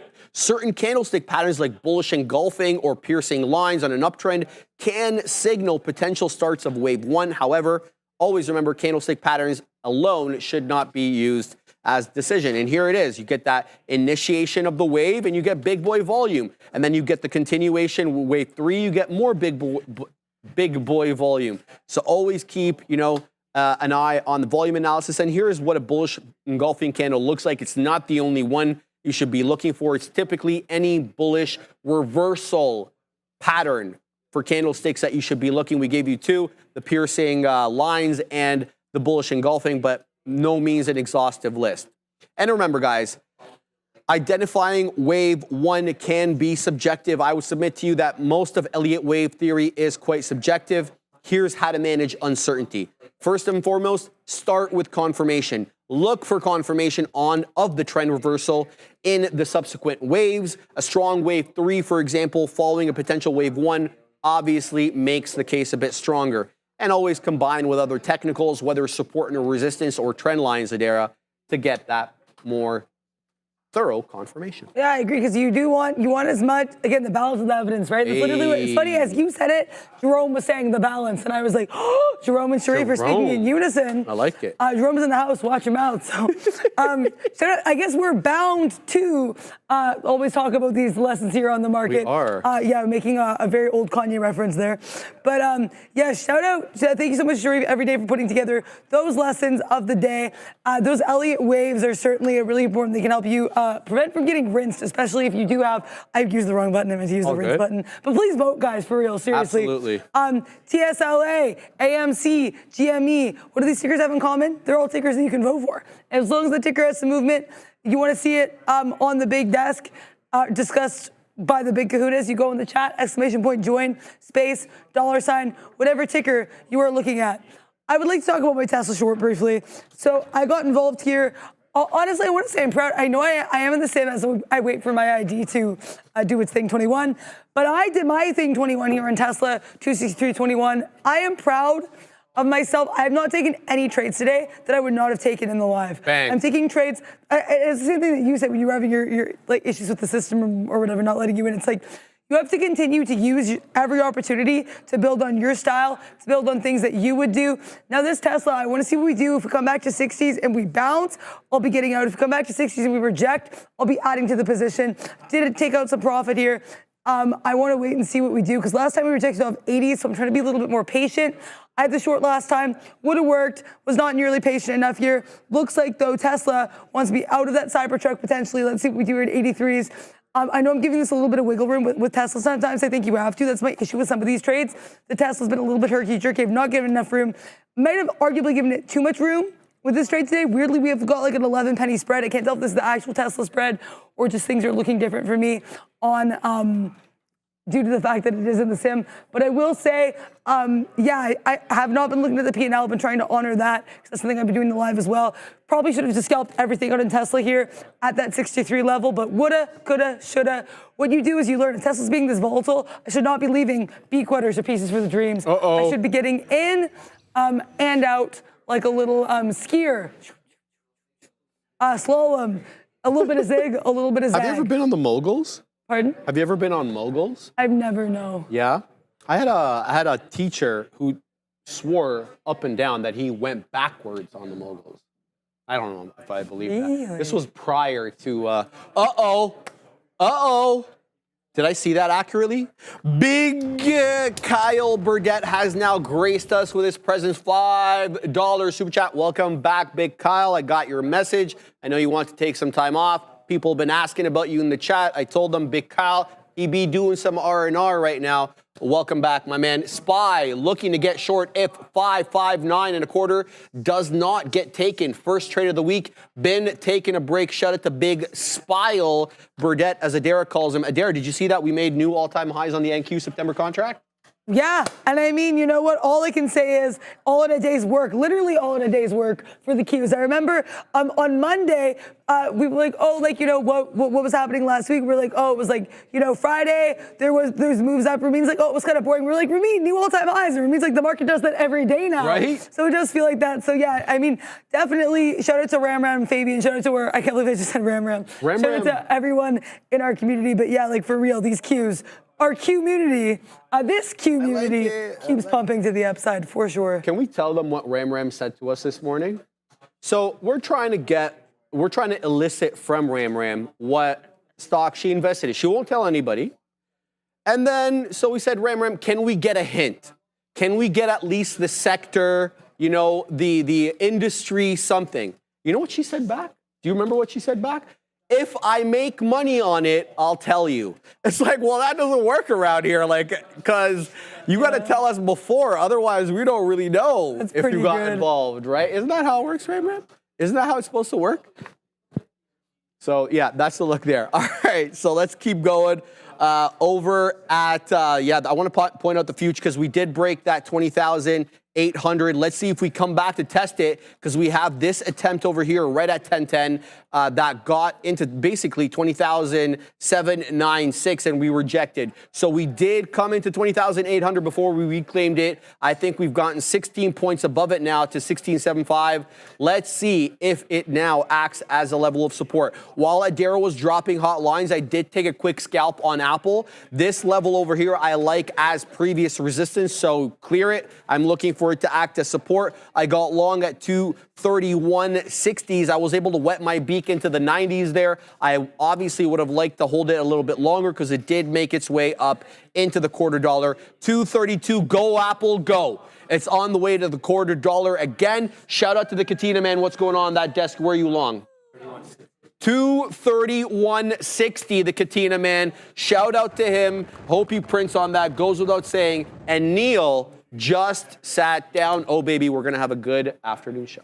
I am excited to see what these markets have in store. Because every day, every day is apparently a new high for the SPY lately, but also every day there are just so many different things to look at. Currently, we have a man named Mr. Sherman asking Jerome Powell about the budget deficit. He's been asked a lot about the budget today. He said, like, we're looking at supply and demand. So interesting look here. And I feel badly too for these people who have to go later because one of the congressmen literally started with a lot of the things I wanted to ask have probably already been addressed. Sorry. And I was like, you poor dude, gotta do what you can. Tesla doing what it can to break above here. Highs of day, honestly, beyond these like little wild and woolly wicks here, it looks like we are pretty much at highs of day trying to break above this 264.35.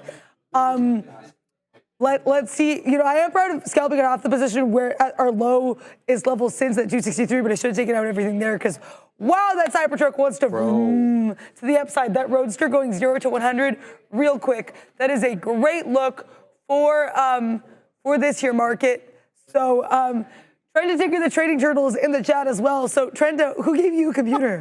You're here. Who gave you a computer? Hold on, where are you looking? Is it? I can't see it. Yeah, she's in the chat. Oh, Trenda. that's definitely Ram, probably on a third account or something, on her burner account. But no, I just want to know, like, Sharif, are you letting Trenda use your computer when I'm not looking? No, absolutely not. No. She's got it hiding under her little I don't shell. really like Trenda, to be honest with you. Trenda's from the future, apparently. Whew. I have no feelings one way or another about Trenda. I'm just joking. I'm just joking. Ram, don't kill me. Oh, God. No, seriously, the Katina man is hyping it up. That's so funny. Whoa, I just got a strike 2 in my ear. Strike 1 was for scaring her this morning. Yeah, we'll just leave that undiscussed. But yeah, all right, guys, we're moving up here aggressively on the market, guys. I mean, this is obviously, it goes without saying, we're printing all-time highs every uptick now on the futures. Look at this move up, guys. 129-point move from top to bottom there, as right at 11 a.m. we touched 700, and now we just printed 20,829 and 75.75 points. Obviously, an all-time record on the NQ. Haven't looked at the NDX or the composite either, but I can just make the assumptions that everything really is moving up. And so you got to question what's moving up. Well, chips, man. All the chips yet again on my watch list are all on the green in, not higher single digits, but decent. NVIDIA, 2.6. AMD, 3 1/3. Intel now is flat. It was red. Micron, 3. Taiwan Semi reported today with 33% increase in revenue, 3%. You got ARM up 2% as well. Broadcom still pre-split. When do they split again? Like a couple of days, They split in a few days, yeah. July Next week, I think it's the 15th or 16th. I'm going to get you the exact date. ABGO, Broadcom up 1%. ASML to almost 3. AMAC, Qualcomm, everything. You guys get the point. Everything really is in Greensville at the moment. And that's helping the markets pump up. July 15th. It'll apparently be trading post-split as of July 15th from what I'm seeing. Yeah, July 15th. That's the date that I remember as well. So get ready, guys, because we saw what happened with NVIDIA post-split as well. So we're going to keep an eye on Broadcom. Again, Broadcom, widely viewed by analysts as that alternate NVIDIA play. If you couldn't stomach the valuation on NVIDIA, some others were telling you get into Broadcom. Let me look at what the market cap now is on Broadcom. Guys, we're almost at $1 trillion on Broad. Did you see this? 814 billion Broadcom now. We're about to hit $1 trillion on Broadcom, guys. I mean, probably by the end of the year, 813.75 billion is the market cap there. So what's the PE? I need to know. 75 PE. Oh my God. Oh my God. These valuations are mad. They're mad. It's just so historically different than the norms. That's why, stomaching these valuations for some analysts is super tough. So, great move up on Broadcom, obviously. Lately, I'm just looking at what the chat is saying. Jeff Kim, CPI report tomorrow. If it doesn't show up, drop in CPI, then do we have CPI tomorrow? We do. Wow, I didn't even know 8:30 that. a.m. PPI on Friday, 8:30 a.m. Beauty. Okay, so we get Sippy tomorrow, and and then we got Papa today on the Hill. It would have been interesting if he had second day after CPI, right? Oh my God, they would have loved to grill him on that. They would have been all over him on that, He would have been like a nice burger patty there. He'd be so grilled. No oh my God, that would have been great. What are you looking at? I'm in Tesla. So just got in this trade here.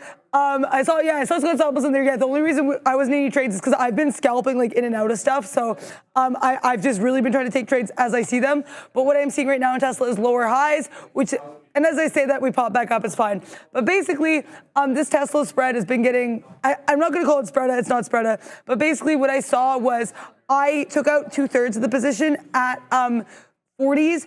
I like that we were initially resting at the 264.20s, which is why I got long. But when we struggled with that, I did have to leave the trade, had to get out of that. Right now, I think Tesla's gearing up for either getting short here off this 264.30 or pushing higher. Now, if it's a long, of course, I'm sure it is, but I just had to leave the trade. It wasn't, I didn't like what I was seeing in the book in that regard. And that's one thing I do want to work on. I'm really proud of a lot of the stuff I'm seeing on the book scalping, and I think it's been really good for me to work on that. However, one thing I really need to work on is discerning between when is a good level to add, when is it just pulling back or pushing higher for an add, and when is a good level to get out. That's the thing I really need to work on, and I'm excited to continue to watch this to get a better sense of what's going on here. Shout out to Alex Diaz, apparently winning with NVIDIA, Tesla, GME, and Chewy. Let's take a look at Chewy. So I know you were looking at, let's look at the Chewy's on the NY. That dog is walking in New York. But let's see how we do here in Chewy. Also, guys, we have 22 minutes till the bond auction, and also 22 minutes until the hearing ends. They said we have a hard stop at 1. So, okay. Chewy falling below the 90 MA. Oh, it's kind of interesting. We have the stop and trade here, 25.75. Look where, after falling at 25.90, look where we get the topping tail candle into. That's right. We wick into 25.75. Then we push below the 90 MA. So that'll be interesting. I think if we come to this 25.35 level, and because we had a double top there earlier and then we pushed higher, I think that level of resistance could flip to support. That'd be a nice look. CW, I appreciate that, saying Tesla might not be the best stock to use for tape scalping. I don't disagree, and I think that's why I've been working with it, because I know it will be a little bit trickier, right? Tesla does Tesla things. There are times it will bamboozle you, but there's also times where if you see stuff you trust, you have to get out, because with Tesla, the stakes are automatically higher, I think, because it will just eat your whole breakfast, lunch, and dinner in one fell swoop, if you will.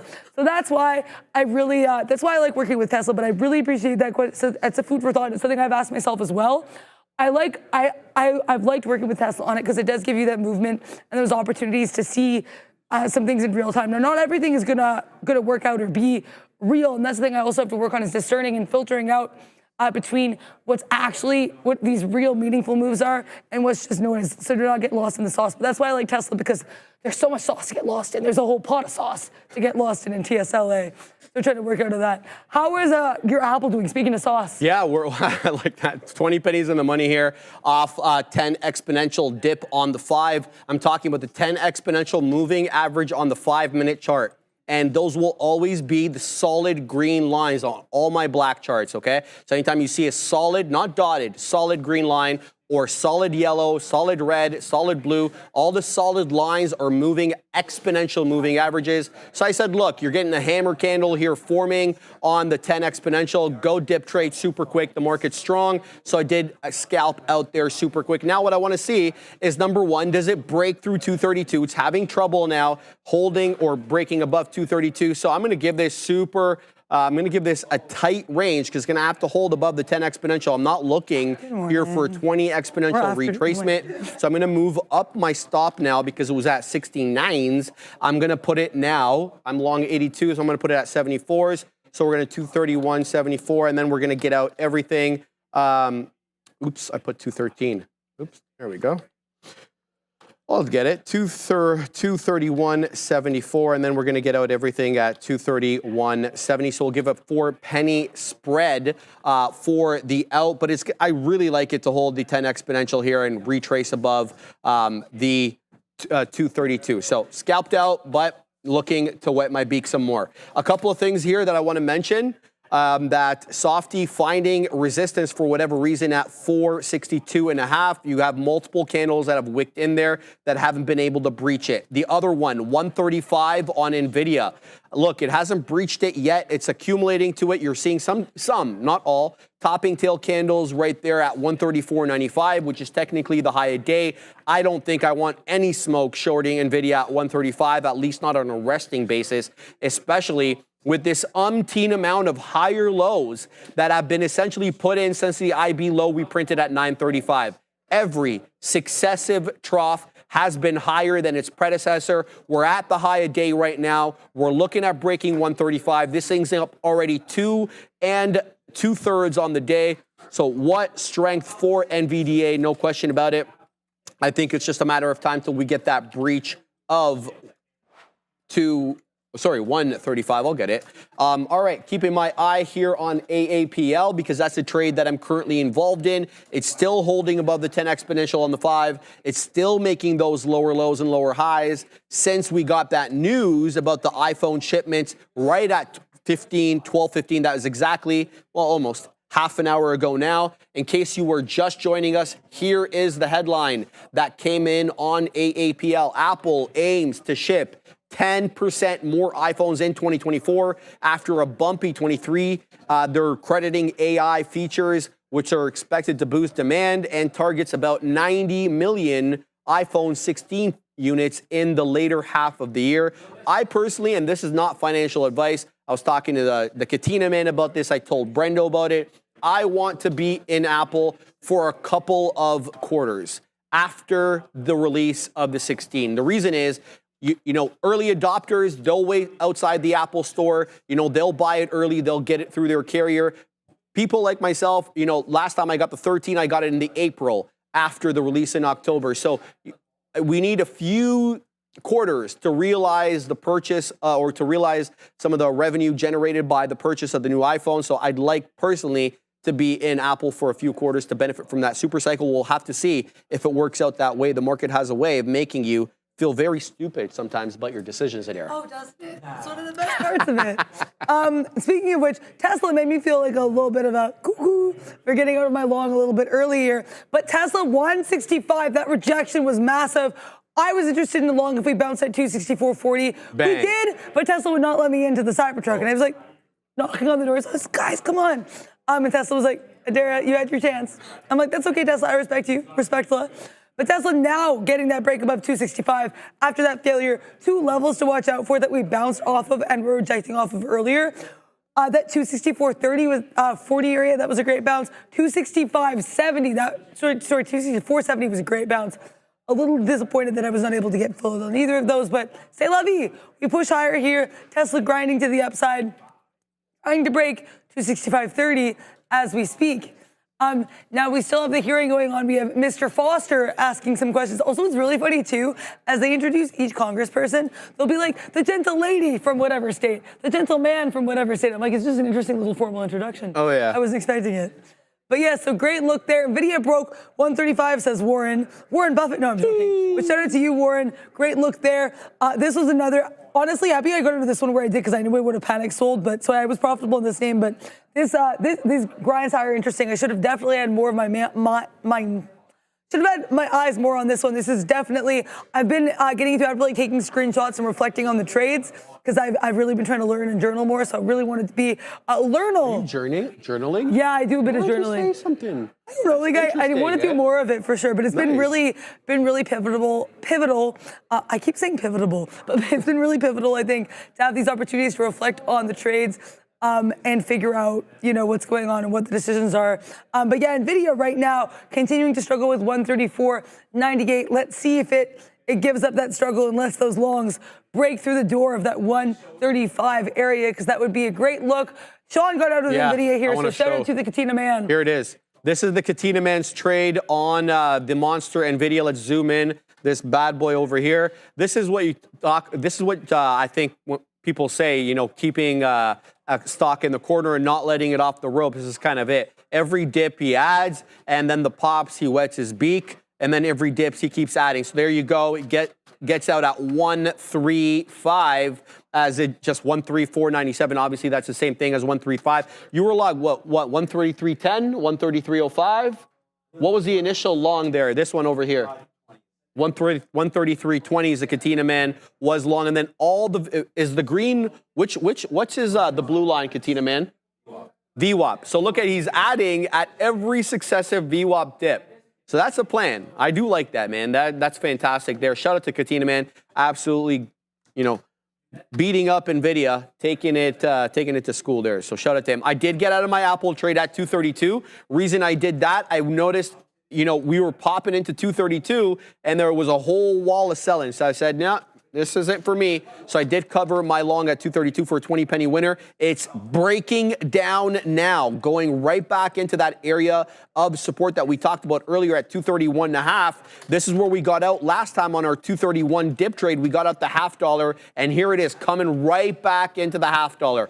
231.5 here. Interesting area for AAPL. I'm not going to have a resting order around here, but I want to see, does it catch a bid here? As Neil likes to say, getting it on the back end. Show it. Show me that you're going to curl. Prove to me with a couple of green candles on the one that there are buyers standing in and around there. So keeping an eye on that. I also want to tell you about Amazon. Amazon has been weaker today. We heard about Jeff Bezos selling, what did he sell, 9 billion? I believe it's like 8 billion. 8 billion, that's it. Okay, so 8 billion there for the Bezos man, as he, he needs another yacht, right? Do you know that he has a support yacht for his yacht? The support yacht itself, forget about the actual yacht. The support yacht is eye-watering. Like, I got to get a picture of this. The dude just has a lot of money. His yacht has a yacht, is what you're telling me. Yeah, it has a support yacht. That's 75 million, the support yacht? Jag just told me that the support yacht cost 75 million. That's the one that he doesn't even go on. You could buy like 45 Jags with a support yacht. That is, with the price of that support yacht, that is crazy. Shout out to Jag for telling us that. Yeah, I did not realize that was. Yeah, he knew all about it. I don't know what he keeps on that support yacht, if he's keeping the crew or he's got his little toys there, his jet skis and whatever else he's got on that. But yeah, I don't think he's actually buying yachts here. My understanding is that he's liquidating some of his assets in Amazon to finance Blue Ocean. That's been my understanding. I don't know how true that is. That leaked out. But if that's the truth, then I'm all for it because I'm space buff and I absolutely love space. So here's what I was talking about here, Ram on Amazon. It's weak, as we can see. It dipped down to 197.69. It's at an important level right now. It's at the volume weighted average price. I want to see if we get a rejection off here. If we don't, what's the next level of possible resistance? Well, I'll submit to you that it's 199.1/3, owing to the closing print from yesterday on AMZN. So it looks like we're clearing that VWAP right now on our way to 199s, but I want to see what the price action does at the $0.33. Yeah, we had this super chat. Sorry, took us Sorry, just saw that now. My apologies. Trader Nick with the €2 super chat. Palantir keeps testing $28. What's your thoughts? Yeah, this Palantir 28 I think is a great look. We have this bottoming tail candle here bouncing off the 90 EMA beautifully. What I am seeing are some higher highs and higher lows. And I'm not honestly, like, I think this topping tail candle would be definitely dicey here. As you see here, we got to that 28, had the topping tail candle, fell viciously here. But look where we bounced on a wick basis, that 27.76. So I do think there is some support here. We have had the higher highs, we've had the higher lows, currently bouncing off the 90 EMA, though that hasn't always been the case. We broke below it when we got to that 27.76. But I would say, I think as long as you have either, again, it depends on what you're using. Everyone's going to use different indicators, different reasons for the trade. But I think as long as it kind of continues to confirm those reasons, I think not a bad long. Again, not advice, just my take on the chart, right? Because if you're using higher highs and higher lows, you definitely did not get a lower low here with that 27.76 bounce. And you didn't get one either here. We had this 27.97 area. That was resistance. Now it's showing a support. So I think that's a great look here on PLTR. One thing I would be cognizant of, we do have this bottoming tail candle coming here with this bounce off VWAP, but we are seeing a little bit of maybe a lower high here. I would like to see us continue to close above that 27.97 on the shorter term, just to make sure we still have that strength and we're still able to bounce off that previous area of resistance. We'll take a look at the chart to see what we've got of Palantir at 28. Okay. Palantir 28 on the daily, a bit of an interesting level here.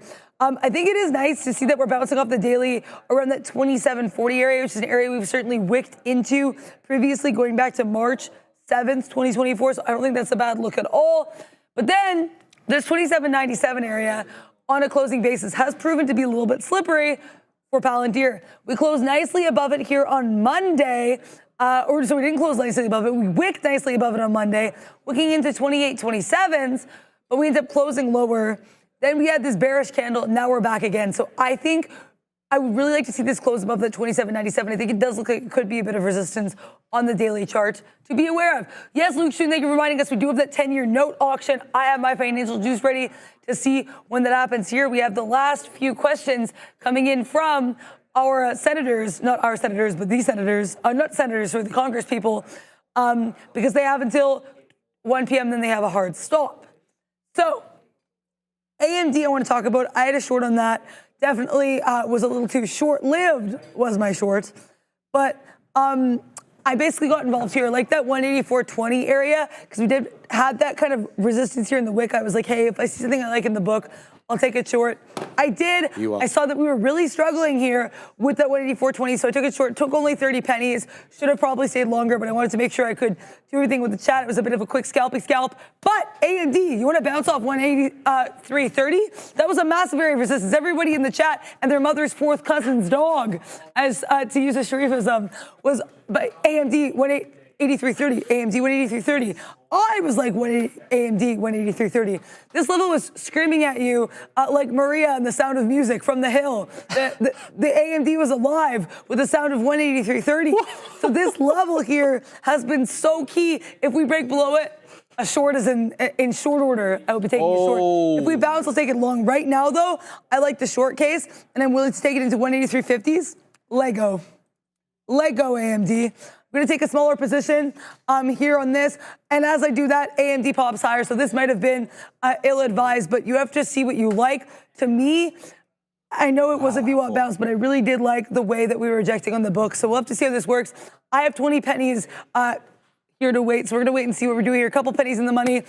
Get down, AMD, get down. I am in the sim still, as I said here, as I wait for my ID to do things. But I'm still happy I took this trade. This is a trade I definitely would have taken in the live, which is the type of trading you want. Oh my gosh, AMD, get lower AMD. Oh my gosh, I'm so happy I took this long, this short, and I'm more happy I decided not to take the long because it looked like it could have been long if you just looked at the VWAP bounce. But that's why Sharif says you got to take it to the balance of the evidence. The verdict was in. AMD was a short here for me at least. Chung chung. proud of, yeah, Sharif does it better than me. She's way better at the audio imitations. But we're gonna have to see what we do here. I was only part filled. Great trade. So we're gonna get, thank you so much. I really appreciate that. Sorry for the excitement there, guys. This was just a very exciting trade. And I keep getting part filled. It's like AMD. Why will you not let me leave in my entirety? So let's see how this goes here. I'm willing to just get out below 183s if I get any kind of fill. This AMD swooping back up to 183 in a way I do not enjoy. Too bad I wasn't able to get everything out where I did, but woulda, coulda, shoulda. Things happen. What you have to do is just take the trades you see and try to get filled where you may. And it looks like we are fully out here of that AMD. May I say it? Please just punch. Nice. Yeah. Very, very sick trade. I didn't even have eyes on AMD there. Good for you for catching that. Great trades and good execution. All right, I'm back in Apple here to test the 231 support. Very tight stop. It's going to be low 90, so we're going to risk about 10 pennies or so here for that 231 dip or defend or drop. It's a little bit below VWAP, so there is some confluence here between support, but I don't know if it matters on the day because right now Apple is awfully volatile after that 12:15 news item about iPhone shipments, so we'll have to wait and see what we get there. Woo! Tara. I'm not going to be able to do this. Okay, well, I'll have to read it there because I can't. Pretty funny. It's not bad. It's just a challenge I will not be able to fulfill. Okay. Well, let's read it out. Let's read it out. Here it is. I have a challenge. Well, first of all, thank you for the $20 Thank you very much for the $20 obviously, super chat. Tara. I have a challenge for Adira LePage. If she can go a full hour on Thursday without making a pun or saying the word punch, I will pay for pizza and beer on Friday. Adira, as a recipient possibly of the pizza and beer, I'd really like to see you take up this challenge. Okay, I have to give a parameter for this challenge. Punch, of course, not please just punch because that is I'm sure what you're referring to because we do punch in and out of trades. So that's my one parameter. Of course, it would only be referring to, I'm assuming if I use the phrase please just punch because we do punch in and out of stuff. Yeah. I will do my best. Hold on. Did you hear what Ram just said? No, I didn't. She didn't say it? Okay. I'm plugged in. Well, she mentioned a very good point that you're on the big desk and there is nary a pun on the big desk. So we know for a fact that you can do it. That is true. It's just whether you want to or not. That's what I'm down. I like challenges. Sharif, I always say I'm best when my back's against the wall. So yeah. There you go. Thank you very much for that challenge. Guys, yeah, I like I know I like the puns. There's people in the chat the puns. But you know what? I really enjoy doing them and yesterday I got Brian Shannon and Sean punning on the after show. So that made me pretty happy indeed. But yeah, don't worry guys, I will try to take this challenge. Thank you very much, Terra Engineering. I'm willing to do 11 to 12 tomorrow. I gotta set a reminder for myself. There you go. But I'm down to do this. Thank you very much for the super chat and challenge accepted.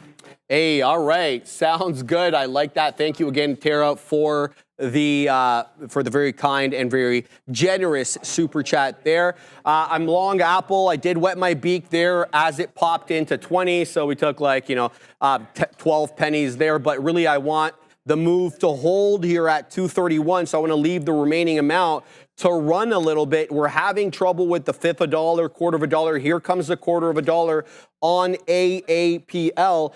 I'm looking for a double bottom here off 231. Go, Apple, go. All right, here we go into the third of a dollar. Happy with this trade so far. Third of a dollar incoming. Can we get half? In addition to being frugal, I am quite greedy. No, I'm kidding. Of course, I'm actually not greedy at all. Yeah, no. All right, we'll take it at third of a dollar here. Happy with these trades today. I mean, I feel like I've done well decently today, but that could change in a second, so let's not get too excited over here. I'm still keeping an eye on Amazon and call me crazy, but I like the short on the Zon today, even though, look at it. It weaseled up above 199, above VWAP, and now it's above 199. So yeah, look, I'm seeing some weakness here on Amazon. Now, if the market turns, I definitely will want to take Amazon short, but I got to be real with myself here. We've got a series of higher highs and higher lows, so no matter how badly I want to short this name, it's not setting up to at the moment. But I just feel that there is distinct weakness here on Amazon. It's distinctly different. It's perfect to say because of Amazon? That's so apropos. Fabian is here though, so I'm gonna have to send it to you. Okay, nice. I took another AMD short. Let's go AMD. I really should have been taking more size on this, especially because I already saw. But basically what I was seeing here was low. Oh, I only got par filled. Oh, this is such a small position. Okay, this is a little bit less exciting, but basically what happened was I saw these lower highs here on the book. I would have been interested if we got to 182.30 to short, but we couldn't even reject that. We were rejecting 182.15s. I see these lower highs. I say, Dara, or sorry, 183s, right? So I say, Dara, you got to get out. You got to get in with the irons hot. Strike with the irons hot. And so I basically decided, I was like, we're going to get involved here if I continue to see these lower highs heading into 183. I got involved 183.02, only got a third filled of what I wanted out of this position. So I have really small share size. The shareage is very minimal, but that does not mean that I want to have a minimal trade. I still want to trade to the best of my abilities in a way that I'm comfortable with. This spread is getting me. I should be filled here. Have I? Yeah, there we go.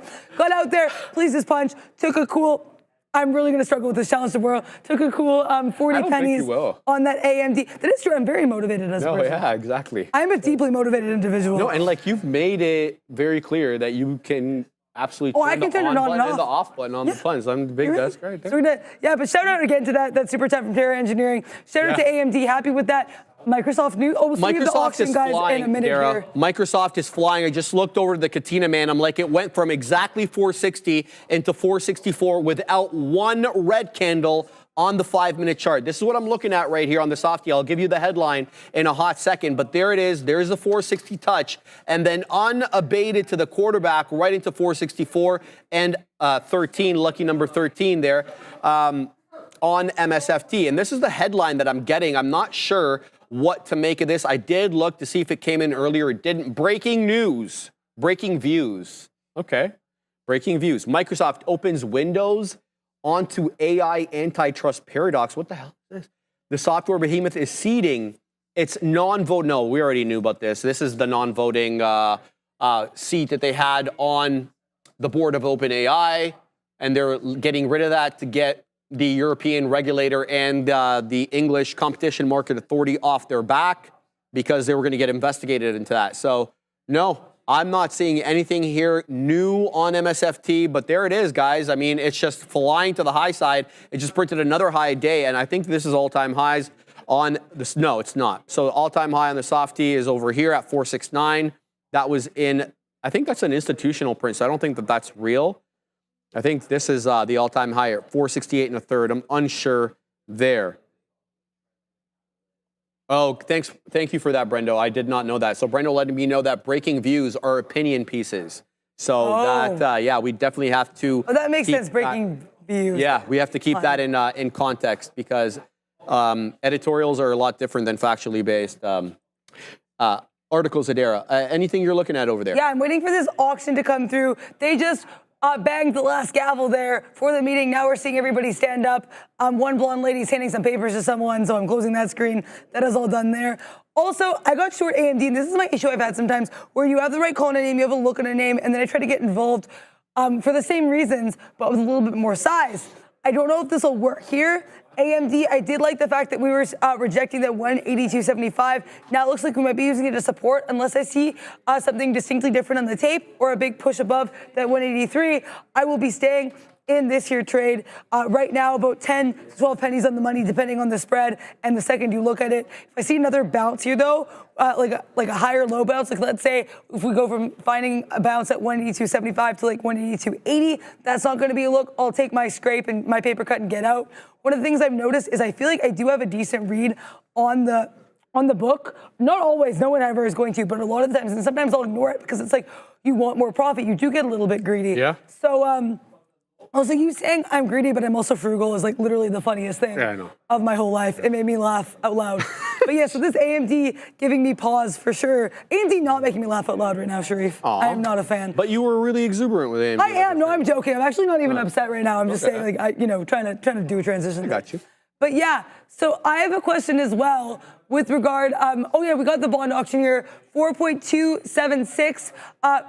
Versus the 4.438. That was going to be the previous auction there, so slightly lower than the previous number here for that 10-year note auction. So interesting look there on that. Why is the market green, says Open Victory? Honestly, I think the market has just really been exuberant as of late.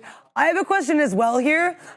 So for this deal, me not punning, am I allowed to laugh at other people's puns? May I appreciate other puns? I just can't make them myself. That was part of the deal. Okay. Because I think that, well, the way she stated, we can go back and look because it's still there, but I just want to make sure because I'm like, she didn't say don't laugh. because I'm like, if there's a good pun, I won't even appreciate those puns, you know what I mean? Especially if I'm not there to make them.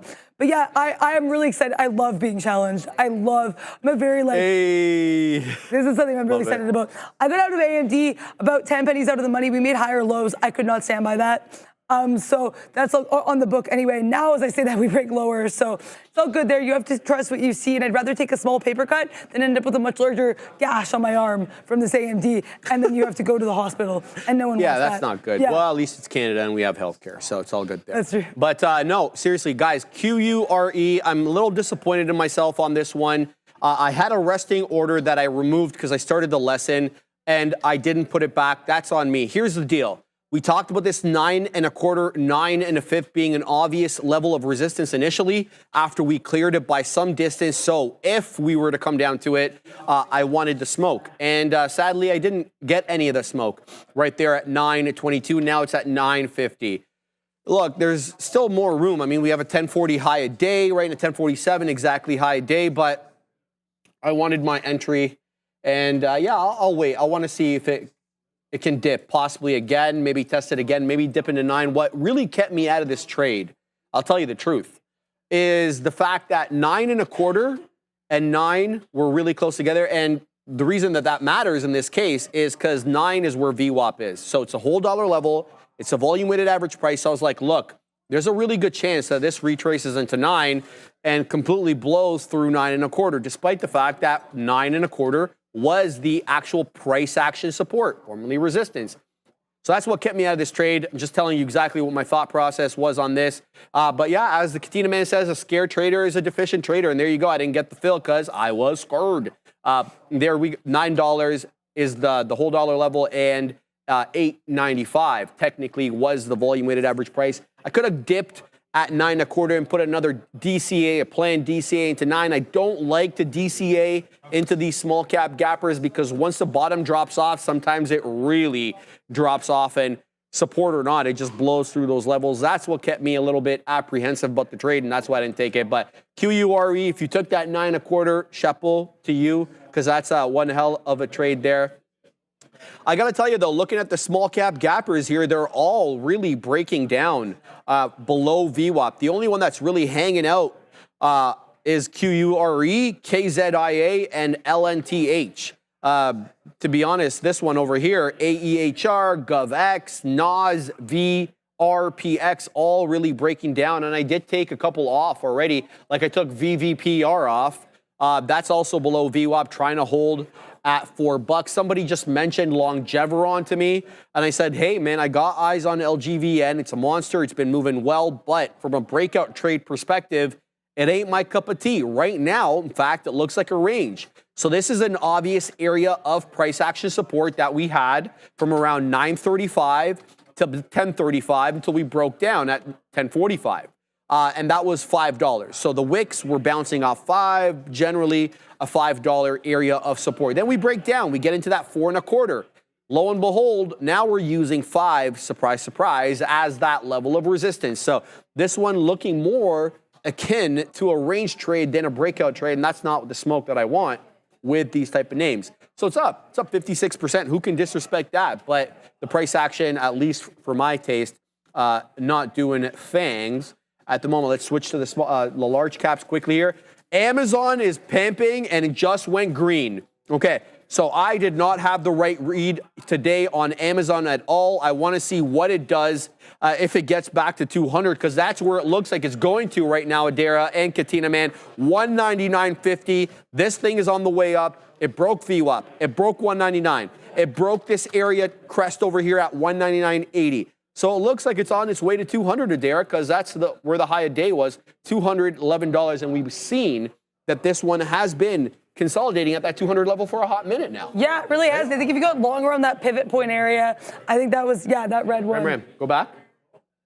She was showing me something on the chart, Rammer. Yeah. I think that's a great look if you got longer. Where, this one right here? Yeah, right, because we rejected that. Yeah. Then we bounced here. That's a great look. Then you certainly got expedited, delivered some profits for sure on that A to the M to the Z. It's a hell of a double bottom. Look at that. That's true, too. Yeah. And also like slightly, like this one's slightly higher. The bullish double than the other bottom, one. as we call it, Yeah. because buyer exuberance Right? doesn't make them, they don't want to wait till that level. That's the No, thing. it's a really good, and then it bamboozles you with the topping tail candle. The topping a tail little was- bit, yeah, gives you quite a small frankly. bamboozlement, Yep. just a skosh, Yep. then it pushes higher. It's a really good look there on Amazon.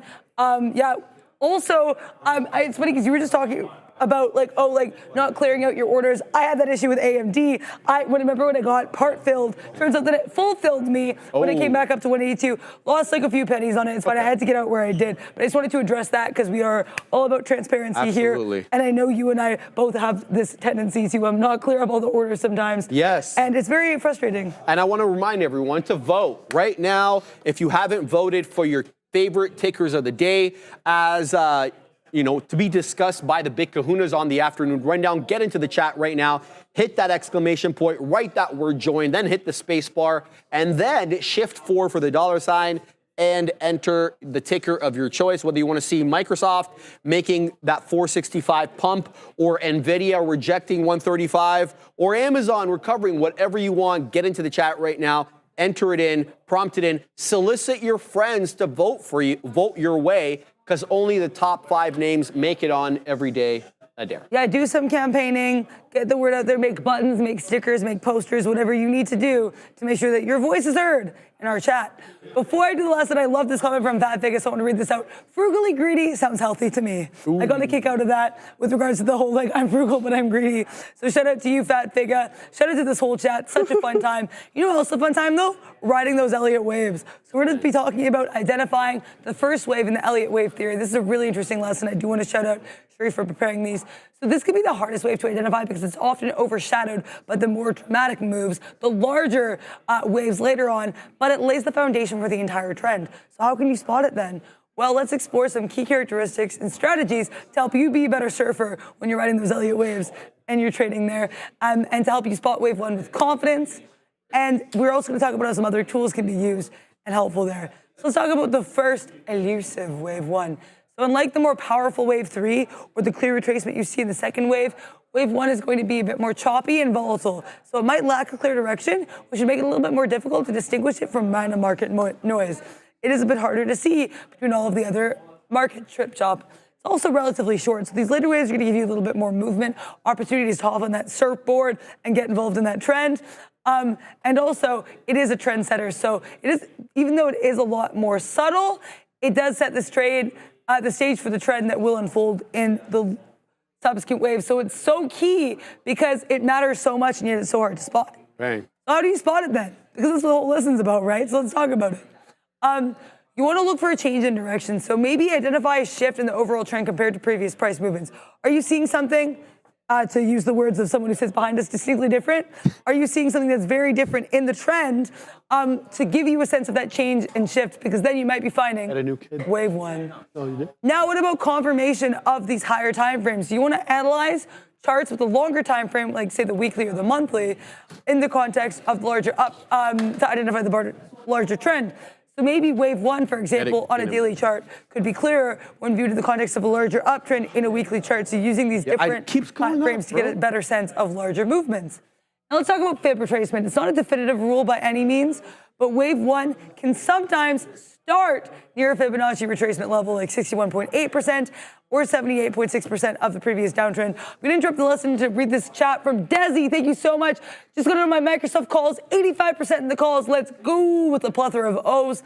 What an amazing day. Thanks for the show as always. Love to y'all. I love to see y'all every day. We love to see you guys here every day. I did want to briefly interrupt the lesson to shout out Desi for that. Yeah, Microsoft calls were certainly the right call there. Dipping below here, that 464, but great look for MSFT. Shout out to you. Let's talk about, here's one example of the start of wave 1, right? So what you've got here is a bit of a downtrend. You got a bit of a downtrend. Then you see here a sharp uptrend. And look where this uptrend goes. It actually pops up into that previous area of resistance. This chart is a little bit blurry, but I think it shows you something different, which is what you want to see. Then after your wave 2, look where you pop up. Then we see wave 3. Now, this might be easier to see in retrospect, but it does show that we are trying to make these higher highs and higher lows with this first wave. So I think that's a really good look there. Now, let's talk about wave one off support. Let's shout out to Neil Roberts. We will see him on the afternoon show. He's saying join AMD. That is a name that has been so much fun. So shout out to Neil. And if you guys want to vote, definitely make sure you do that. Exclamation point, join, space, $, whatever ticker you fancy. Now let's talk about wave one off support here. So here's a bit more of yeah. So here's I'm just making sure I was looking at the right chart. We're bouncing here off this support, then we make that smaller wave and continue to grind higher, right? So even though it is off support, if you look at this in retrospect, you're seeing a difference in trend because this is a little bit more of a smaller move. This is coming into that previous rejection and knocking back down. But this is, especially with these bottoming tail candles, we're seeing a change in trend. We're pushing higher. Great look here for wave one support. Now let's talk about the analysis with RSI and MACD because the Elliott wave theory on its own can be a really powerful way to surf the markets. But what happens when you combine it with other indicators, especially when you're identifying wave one? We're going to talk about it. The RSI and the MACD can be really helpful. With the RSI, you want to look for wave one potentially to start near an oversold RSI reading below 30 on an uptrend or an overbought reading above 70 on a downtrend, which suggests that there is a potential shift of momentum, a change in the tides, if you will, as Sharif will sometimes say, that can lead to a trend reversal. But, however, remember the RSI can stay in these zones for extended periods. So be aware using it as a supporting indicator. It's not going to be the star of your show. It might be nominated for the best supporting actor, but it's not going to be best actor. It's not going to be best director. Also, MACD, bullish divergence on the MACD can be a sign of a potential wave one on an uptrend, and it occurs when the price makes a lower low, but the MACD indicator makes a higher low. So this occurs when the price is, wow, you just read that. Similarly, bearish divergence, which is when the price makes a higher high, but the MACD makes a lower high on a downtrend, can signal potential wave one. So basically looking for the divergence can show you where you might have a divergence in the trend and a new wave. But divergences don't always guarantee a trend change, so use them with caution.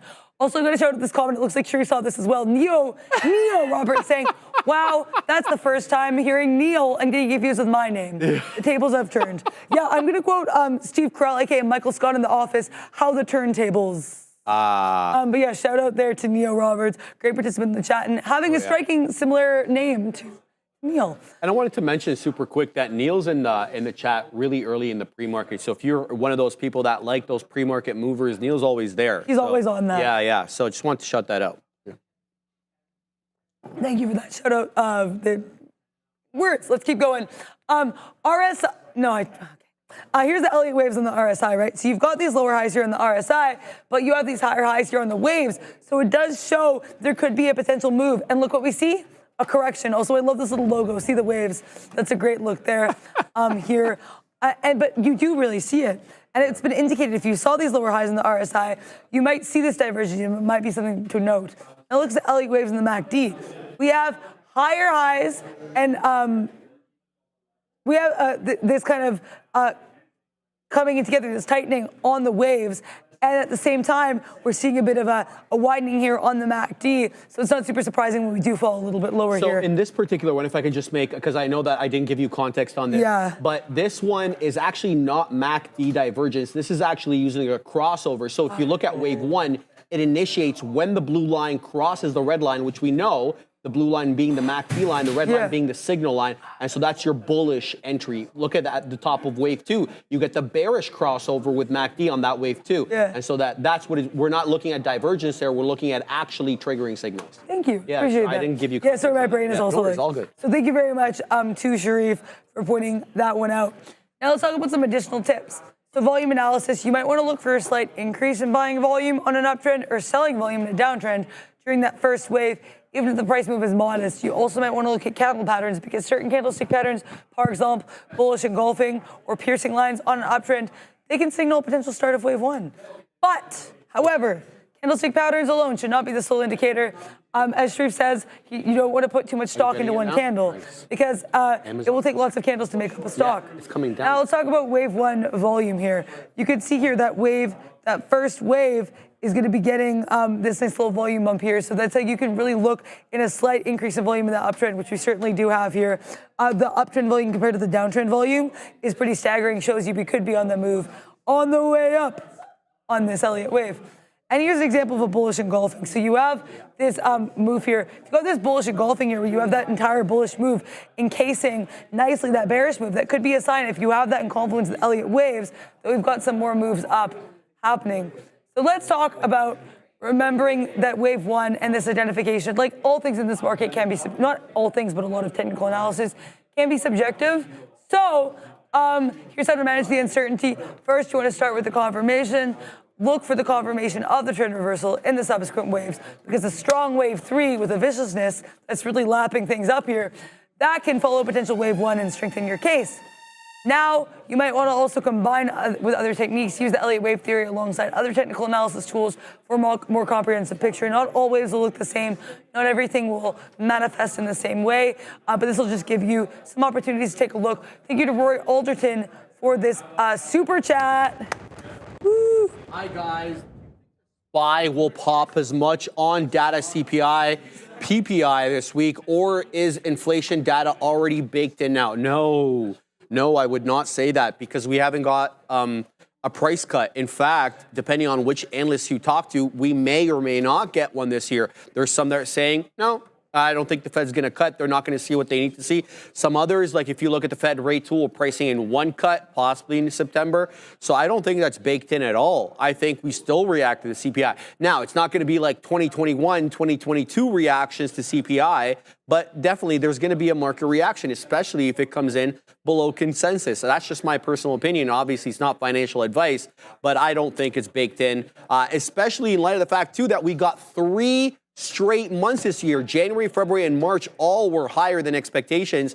April changed that, and that's what Powell said yesterday at the Senate, that, you know, he's starting his count for weaker or inline CPI prints from April onwards. So he's got a few months of data off which to work now, but that doesn't negate the fact that we started the year hot. So I don't personally think that that is the case. And shout out to a couple of things here. I wanna mention a couple of things. So Derek S. astutely pointed out, he's like, how come wave 3 in that example that Derek showed isn't the larger one? Isn't wave 3 typically the largest one? Yes, but there are always exceptions to the rule. Jonathan as well astutely pointing out that didn't look like a real good sort of Elliott wave sequence there on the charts. The reason I chose that chart, John, is to show you the MACD and the RSI. I didn't really choose it for its relevance or its applicability to wave theory. I just kind of wanted to show you what the RSI or what the MACD would look like at successive peaks and troughs. But astute of you to point that out, and thank you for pointing that out, by the way. All right, let's look at some futures looks here, Ram. And the thing is, now I'm starting to see interesting looks on the market. You're getting a lot of these ones are at highs. For example, Meta at high, Microsoft at high, and goggles. All the top 3 right here with the future. So all top 4 charts on these charts are all near days high. Now you have the likes of Amazon, Apple, and a little bit of Nvidia as well, curling a little bit down now. Nvidia just came into that 134 area, defended it. So it defends the whole dollar, didn't make it down into VWAP. VWAP was a skosh below the whole dollar. You're seeing Apple absolutely dead right now, and has been for a little bit, I would say, since 1250. So going on almost half an hour of really tight range between that 20-30-75 and that 231.25. So AAPL below VWAP, in fact, actually using VWAP right now as a little bit of a resistance level. So we'll have to see how that all resolves. Tesla was close to day's high. It did breach 265 by some distance. It got into 72s, but alas, look where it rejected, right at the IB high. So if you were spotting that IB high on TSLA and you took that short, chapeau to you as well, because that was, where'd that pop? Where's the IB high there? 265.72, and we got on this candle 265.65, and on this one 265.60. So generally in that implied balance open high. I was just talking to the Katina man there. I was like, Amazon finally put in a red candle. It comes into that 169.70, 169.69, and then puts in a gnarly red candle there. And now we've got a topping tail candle forming. Let's see if this one can make a new low below the low of this candle, which is at 29s. We're printing 32s right now. So this could be retracing down. Where could it find some support? Well, I'll suggest to you that it could be 199. There's a reason for that. there is price action previously resistance at 199 owing to this crest over here in the mid 80s. You have the whole dollar and you also have VWAP at that 199-ish area. So that could be a nice retracement off those highs. It did reject off pivot points. But, you know, I got to tell you the truth. I've kept pivot points on my chart now for like a good 8 months or whatever. But I'm still a little hesitant to use them. I don't always feel that they feature in the same way as some of these moving averages. I find the moving averages to be a bit more usable intraday than some of these pivot points. Maybe you guys use them a little differently, but this one finding a rejection off said pivot point, which is a green dotted line, it also happens to be the, let's call it after the bell range low. So Amazon didn't tank nor pop on the bell. It ranged until 1020. So for 50 minutes, it zigged and zagged. And so this was the bottom end, you could say, of the range of that zig and zag, this 199.70 or whatever it is.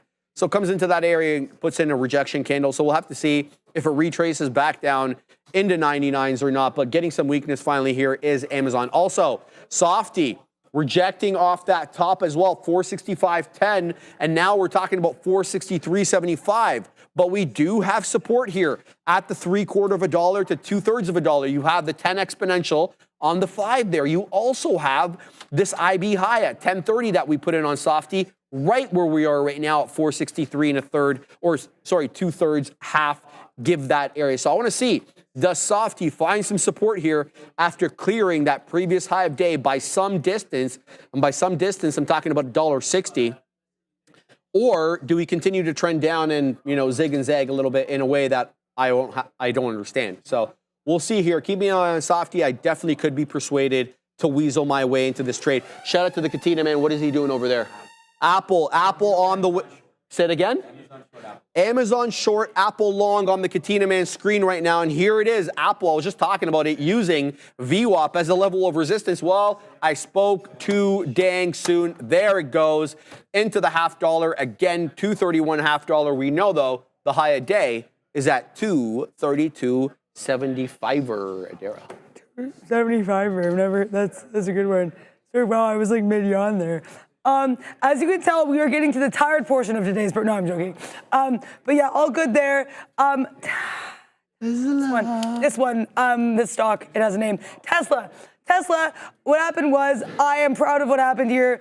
I switched the style up. If they let him hate and watch the cents pile up, I have a really small position left because I already took out 2/3. But basically what happened here with TSLA and why I was interested in getting involved in the first place, Tesla, let me leave, okay? But yes, what happened here with Tesla and why I switched here. Initially, I was interested in the short because we had this basically area here of rejection. So if you see here with this topping tail candle, and then we also had, I'm just gonna try to get, it keeps like part filling me. I'm like, Tesla, please fulfill me. There we go.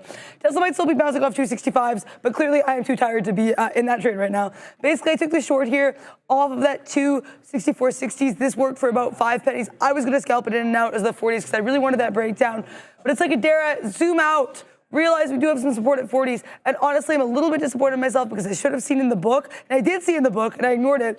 We were flipping to support on 265, 460s. So I ended up getting out, lost a little more than I wanted to. It's 5. Then I said to Dara, if you keep seeing that area you like, flip from support to resistance, resistance to support, you flip long. So I did, took 30 pennies with a third of the position, ended up taking, we got a lot of part fills, but it's anywhere from about 40 pennies to about 35 pennies with the remaining third of the position. If it wants to keep bouncing off 265, I am okay with getting long on this one again. But I have said repeatedly, I do not always trade my best when I'm a little bit sleepier. So I'm gonna respect that. Happy with this Tesla though. NVIDIA, bouncing. Wow, NVIDIA. Bouncing near VWAP. I lost count. Is that What's 3 that, or like 4? 4 or 5? Yeah, okay, that's decent. I think you're right. 4 though. I trust your count better than I trust mine. Look at this bounce though here. We come to that area, that 134 and some change, and we bounce there beautifully. Wow, NVIDIA. Let's see what we do here in 60s. That was a bit of an area of chop and turn earlier because it was near that previous high of day, 134.78. I want to wait and see, but I think this NVIDIA could give you some opportunities for sure. AMD wiffle waffling. See a lot of people in the chat frustrated by AMD. Honestly, do not blame you. This name has been running for Bamboozler in chief, and it's been winning. But if you want to, if you believe in the democratic process, vote for some stocks. Go in the chat, !join, space, $, whatever tickers your fancy. Parabolic FOMO dip rip. Promise I was not having a stroke. Just sometimes when I get a little bit tired, I get a little bit. Sharif's seen me when I'm tired. It's another, it's like, I think it's score like you're a different person when you're hungry or Snickers. That's me when I'm tired. I like that. So there we go. That explains that. But yeah, so definitely vote for your ticker. Thank you so much, Bears vs. Bulls, for making sure everybody gets their ballots in appropriately. Luke's Bright, in capital letters, wrote, share Katina Man's trades. Well, I got to wait for you to do that, Luke's Bright. That's a hell of a name there you got. Here it is, Ram. This is what we call More Trader TV. Ram. She's trolling me. Oops. This is More Trader TV. It's a simultaneous channel that we have. It's on a different account, though. You got to go to More Trader TV. It's in the link in the description. Bears versus Bulls. Put the link in the chat. This, obviously, as you can see, has the Katina Man's positions there. He's long the dead one at 230.92. He's also short Tesla and Amazon at those prices. Neil is back, but it shows Obi's position. I'm sure the production team will change Ob and put Neil in there. But as you can see all their trades. Look what it says. Tesla, sell at 128. Apple, buy at 127. So it's showing you all their entries, all their exits, so you can see what they're doing at all times while we bore you to death here for 3 hours. Let me also show you that there is the economic calendar, which Adara gets ready every day. It shows you when the auctions are, if we have any Fed speakers, CPI, PPI, and any other economic numbers that are going to get released. This is your calendar right there, and obviously the top stocks to look at and the headline, as well as the day's biggest movers right there, and showing you that obviously it's the ETFs. It's showing you what ETFs are doing the best on the day. And then the bottom is the actual ticker. It shows you the headline, crypto BTC recovers to reach 57,000, yada, yada. And then at the top over here, we have the ticker list that is live in case you are not with us and you want to see what is going on live with these tickers. So yeah, make sure you are subscribed to More Trader TV. And run it simultaneously. There's no audio on it or anything like that, so it's not like it's going to interrupt your experience on this channel. So shout out to the guys there in the production team, always doing the absolute most for the guys in Ram. The guys in Ram. The guys in Ram. These are the guys. I was like the guys in Girl. The guys in Ramin. Oh yeah, the guys in production. Yeah, Ram. All right, Softy's taking a bit of a dive here, Dara, and I don't really know what's going on. Nice retracement. It's breaking down below the 10, breaking down below the 20 now. It broke down below 463. So all the different little areas of possible support really giving way here. Where do we find support? Well, we got pivots hanging out at 462 and change. VWAP, which intersects with this area crest over here, is at 461 3/4. That would be a really interesting area because VWAP and price action resistance, now looking for support at that level, is intersecting at that 46175 here on Softy, topping tail candle forming at 105 at 465.10.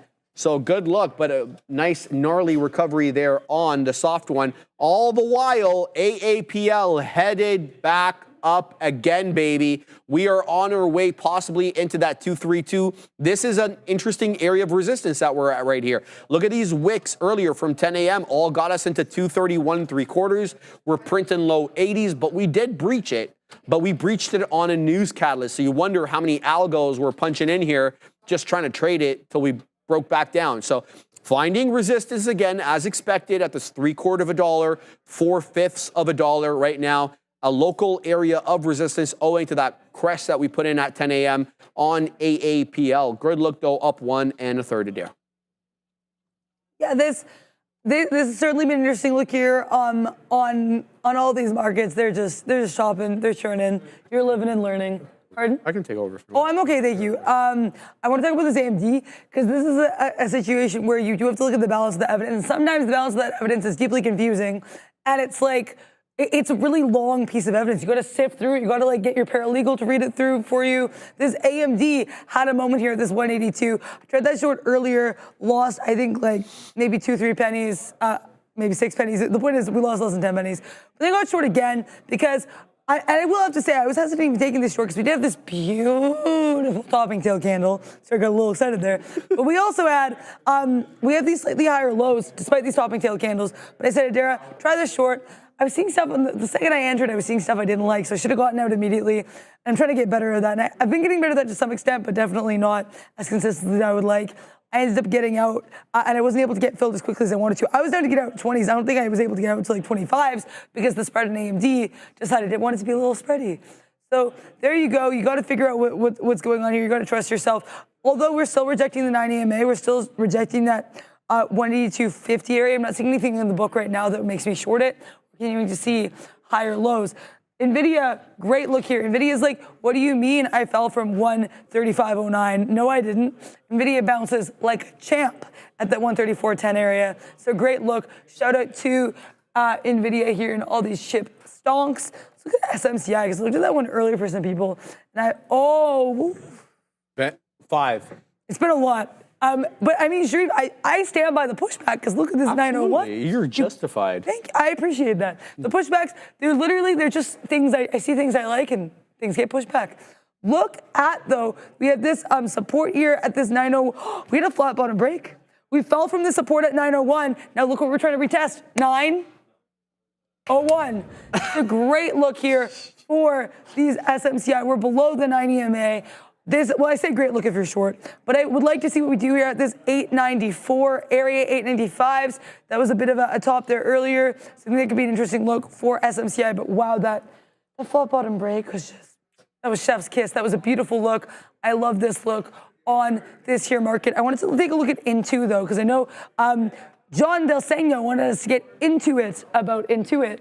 And INTU, I actually knew what the catalyst in this one was because I covered it during the sector recap because it was down so much. I was like, why are you so red into it? Well, it turns out it's because there was a report from the information. They are letting go 1,800 staff members as part of a strategic reorganization. You don't want to see that. Yeah, you really don't. And the market did not for this Intuit.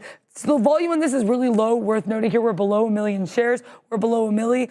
We do have these lower highs, lower lows, lower highs, lower lows. Then we form, this is the rounded bottom John Del Segno was referencing, this beautiful little base here, 623. We can't get it perfectly, mind you. We come back a little bit to this, we come to this 624, which is that previous bottom. We reject it, support resistance flip-flop, but not for long. This flip-flop is put right back on. Shout out to Gucci flip-flops by Bad Baby.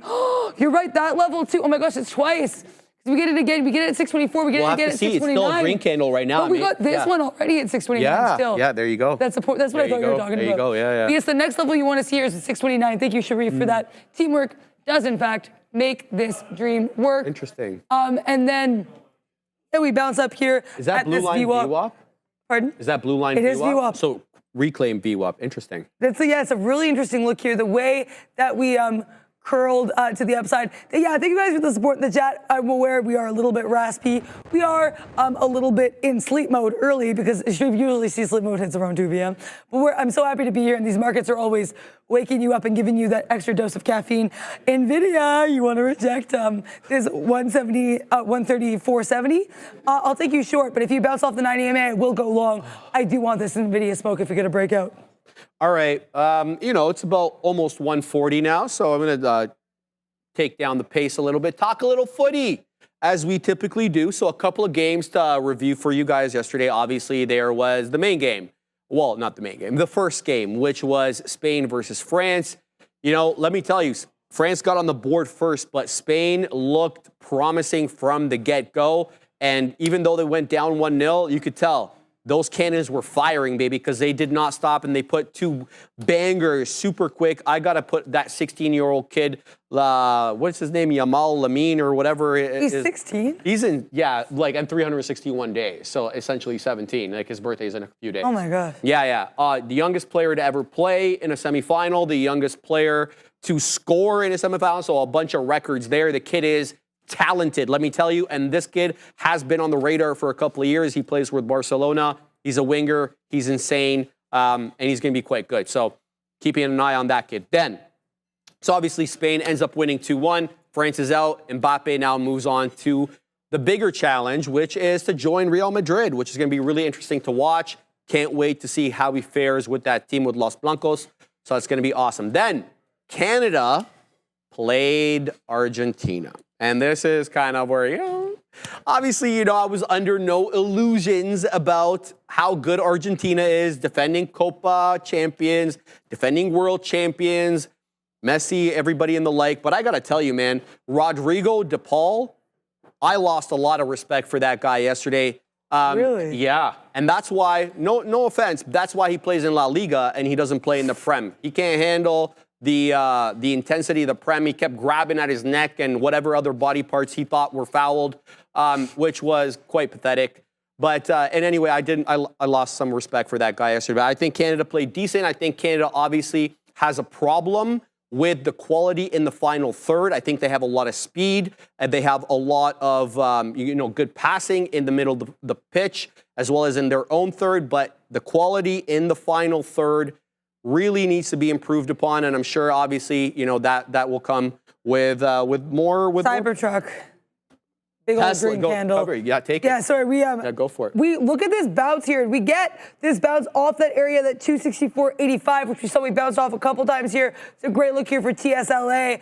Wow. Are we seeing, honestly, this isn't even the biggest volume candle for Tesla, though it looks like it's trying to be. It's not even, I was going to say it's the volume spike, but Tesla loves volume. And honestly, this is kind of small potatoes compared to some earlier volume spikes for TSLA. Great look, though, here if you got long. It'd be interesting to see if we get some support at that previous area of resistance at that 265.50. That's about $1 away from that, though. So even if you got long that support, you were in the dollar club. Shout out there to Tesla, this one kicking that soccer ball to the upside. Oh, yeah. Is it ever? Great look, sir. I'll let you. Oh, no, of course. This is way more important. It's a trading show. It's not a footy show, right? I know. But you were going over the football reviews. I got this headline in. I don't know if you ever saw this. Did it come in today? Elon Musk beats $500 million severance lawsuit by fired Twitter workers. Obviously, that's not anything to do with Tesla, but just saw that come in there. Elon won dismissal of a lawsuit claiming he refused to pay at least $500 million in severance to thousands of Twitter employees that he fired in his mass layoffs. And remember, did you ever see the picture of him walking in with a sink?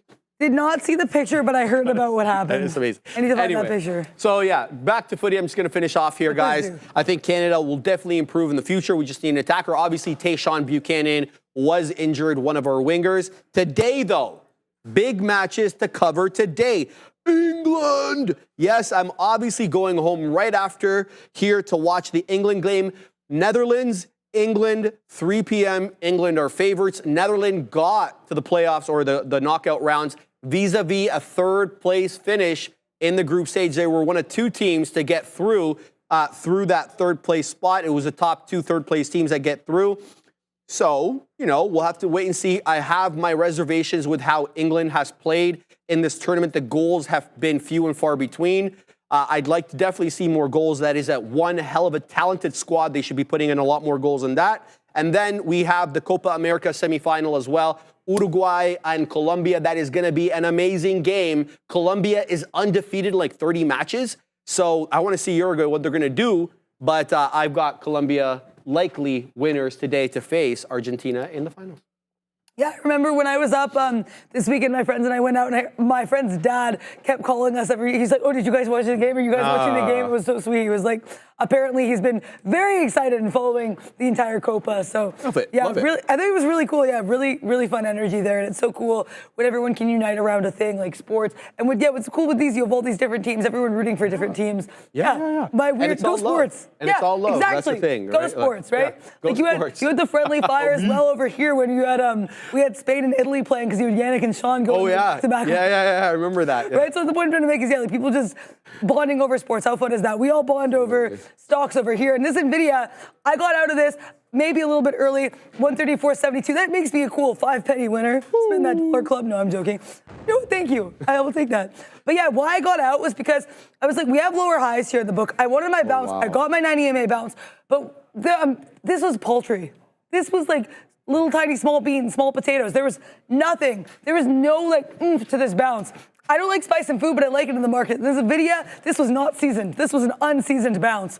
So I said, Adara, just get out. You're gonna get bored, you're gonna get frustrated. Happy I got out where I did. If we see something more in the book to give me a bounce, right now all I'm seeing in the book is a 5 penny range, which I would have to take with way more shares than I'm comfortable taking on Nvidia for a range of that ilk. So we'll have to see what happens in NVDA. That being said, if we really can continue to make lower highs in the book, which I'm kind of seeing, we go from 75s, 74, 73, 72s, I'm like, yo, Nvidia, sorry to disrespect you, Nvidia. Nvidia, kind sir, third largest stock by market cap. I will take you short if I continue to see these lower highs.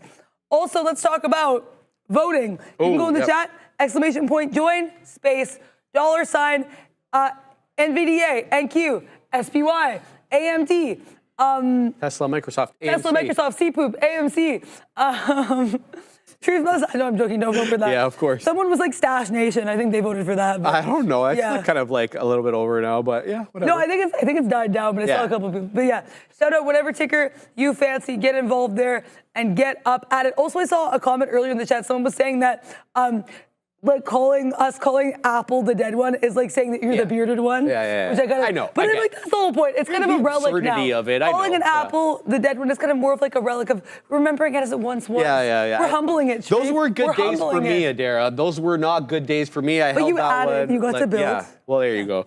All right, guys, I want to mention to you that LNTH, what a mover this is. This is not a small cap gapper, but it's certainly moving like one, 36.25% in the clear with a $106 high a day. This one did start off its life south of $78 at 77 and change. And it's absolutely flying to the high side. Let me show you why this is moving here. If I can just load it up in case you want the headline. Lantheus Holdings, I think Lantheus, holding shares are trading higher following a CMS proposal to improve payment for specialized diagnosis radiopharmaceuticals. A whole lot of technical words, but all you need to see is the chart. Great move up, and it absolutely held the 10 exponential on the 5 after 1230. Any dip into the 10 exponential on the 5, and you did print on this one. However, there was a bit of a correction there, so we did test 106 right at 1125. In fact, we got all the way up to 68, 105.68 before we retraced aggressively and dropped, $5. You would have had to hold that and beast $5 against you. It came into the 20, held the 20 quite well. The 20 is the yellow solid line there. It did not touch VWAP. And it has not touched VWAP since 10 a.m. this morning. It's been up and to the right, as you can see, with one measly 15-minute retracement here midday. So keep your eye on this one. Likely going to remain on my side chart for tomorrow. I want to see what the second day play brings. In fact, this one sold off a little bit yesterday. If I'm telling the truth, from top to bottom, we were down like 3%, but that's nothing compared to the move we've had today. 106 HOD. Trading out 105.5. It is obviously a larger name, and it is quite spready, so manage risk effectively on this. The other small cap gappers, unless you're QURE or KZIA, all of them are breaking down now below the VWAP, and that makes them untradeable on my system. So we'll keep an eye on these ones. QURE is having one hell of a day, and so is KZIA. KZIA, though, did fail at that $1 area, and we were talking about that when it materialized. We talked about how that is a specific trade to be had, the break or the take, the break and take of the $1 or the rejection. This one showing you, well, it didn't show you. Well, I mean, it showed you, what am I saying here? That it did reject that $1, but it is finding some support at 65 pennies now, trying to weasel its way up into 72. So this one definitely still in play on the day, as is QRE. With respect to big tech, you're getting some curl-ups here on Amazon. I think we could test 200 again on AMZN. We bottoming tail right into that 199 area. You can see how aggressively buyers were buying that up because it finished as a bottoming tail hammer candle with a candle with another 5-minute candle to make a new high. Well, let's see though if we can breach that 199.75. That's where we rejected last time, owing to the bottom end consolidation that we had in the pre-market. At least that's how I see it. So if we work our way up to 200 again, there could be another trade to be had there. We already know that Bezos likely selling at that 200. Obi went through this quite thoroughly on the morning show. If you want to listen to what his analysis was about 200 and the Bezos sell that was filed in the 13F, go and listen to that. I think it was about 8:30, 8:45 or so this morning with the OB. The one, he is the Canope. Go ahead. I was going to say, you get from the Amazonian himself, so why not? Yeah, absolutely. Right? Sorry, I didn't mean to cut you off. So basically, the same look here on Amazon on Meta. So you can see the curl here on AMZ and bottom left, and then top left, Meta off the 20 as well. Looking to curl back up. 538.50 is the HOD. We're at 537 2/3 right now. Great hold up at the, let's say $0.5, 536 $0.5 at the 20 exponential. Apple rejecting 232 yet again. It's tried to break through that level multiple times today. It did obviously on the algo spike that we got midday on that headline with the iPhone sales, but organically it's had a hard time closing above 200. We'll have to see if it can weasel its way up there on a closing basis on the day. And the Cybertruck is absolutely unrelenting. Another new high and very much yearly high, 267.33 on TSLA. This continues to print higher. Let's look at the daily. And because the Katina man was telling me about this one being up 40 some odd percent in a matter of 11 days. So let me take off pivot points so we can see this properly over here. So here we are. Let's take it from here because I want it from June 12th, middle of June, okay? Let's remove this Tesla thing so we can chart properly. So we're going to drag and drop. All right, guys. Since the middle of June, Tesla is up 58%. That's just crazy. And it's now positive on the year. This thing was down like 40% on the year like a few days ago. It's now up 7.5% on the year.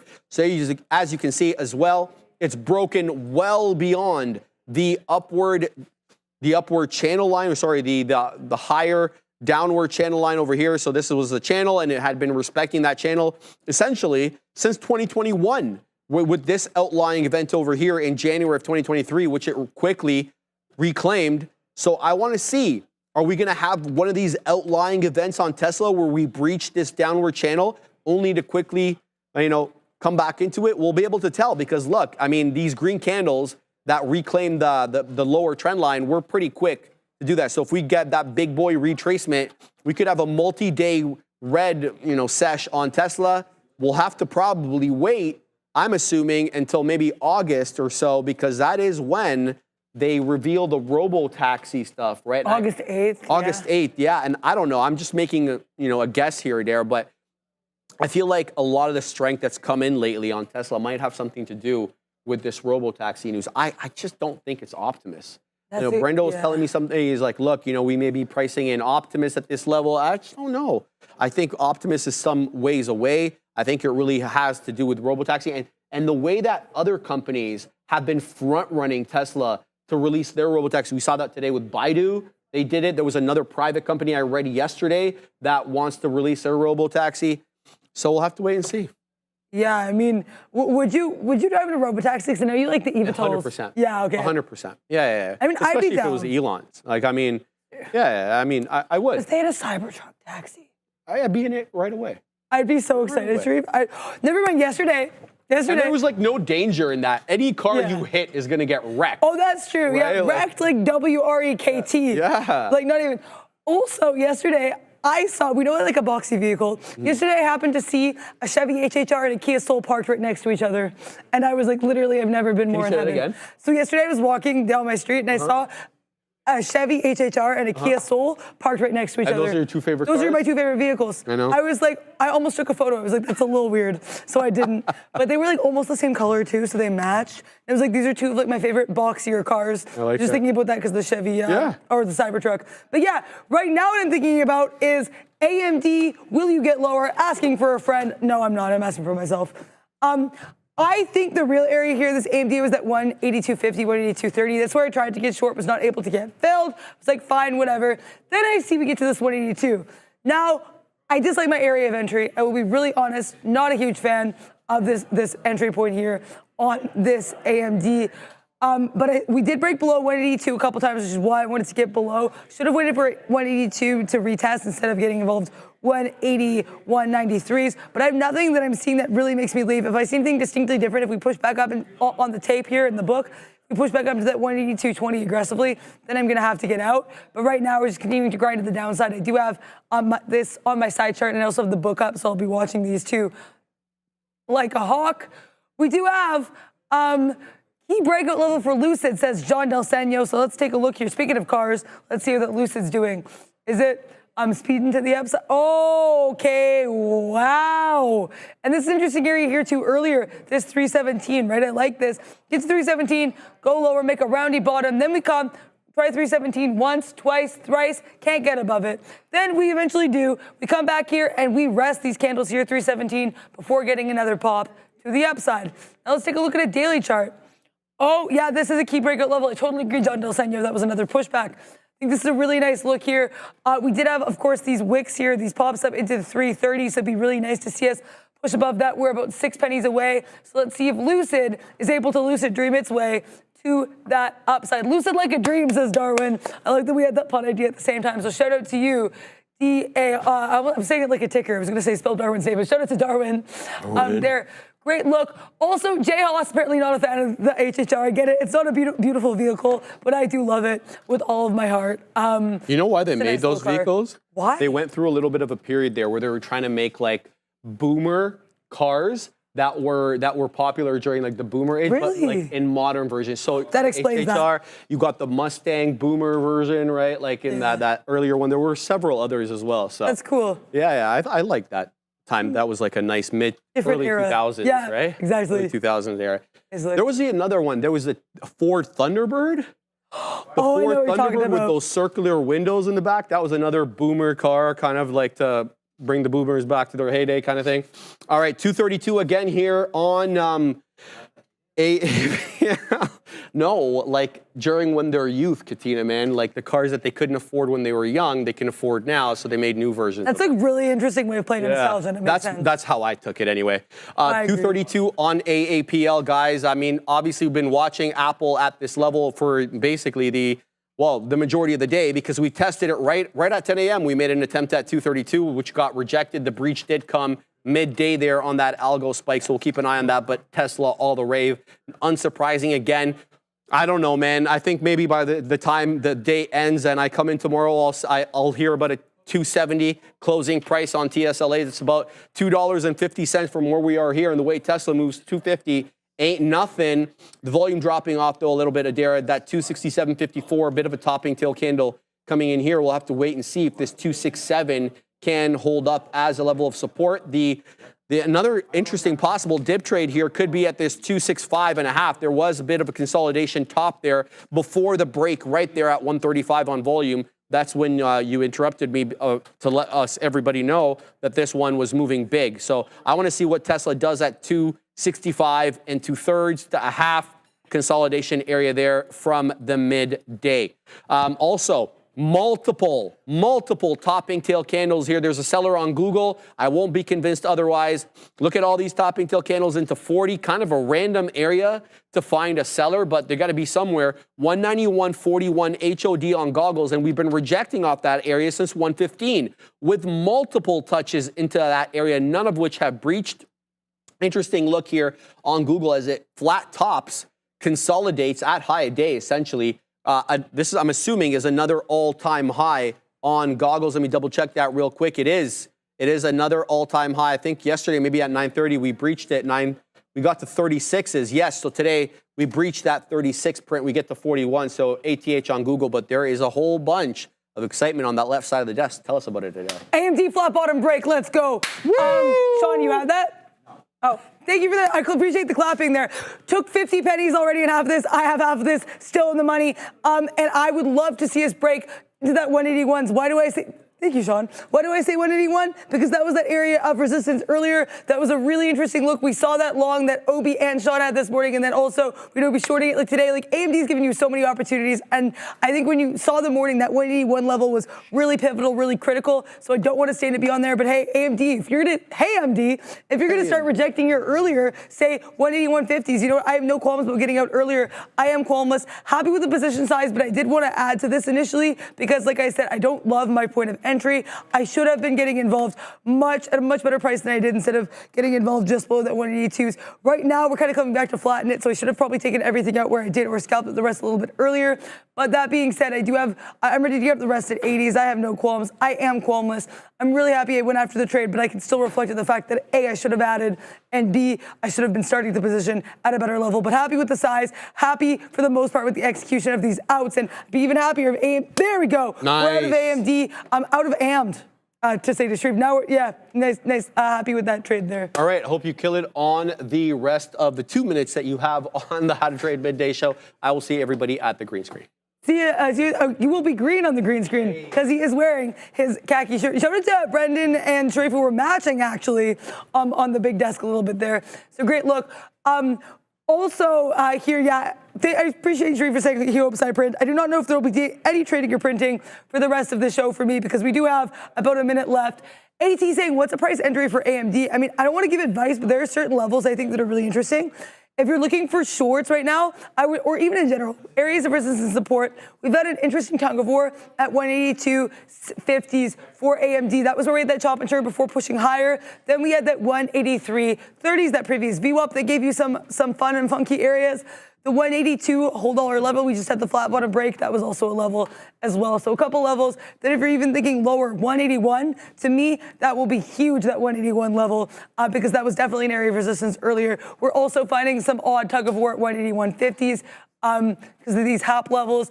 We're almost in the show here. A couple seconds left. So happy. I hope you guys had a great time here in these markets. I'm always so happy to be here with you all in this awesome community, this awesome chat. And we are going to see you again tomorrow to ride some more Elliott waves. And I will try to do that challenge where I don't pun for an hour. And I have to say, because it'll be my last one for an hour, please just punch to take up this challenge. Yeah, it'll be hard for me. But we'll see you tomorrow, same bad time, same bad channel. We're going to see the big kahunas and Neil.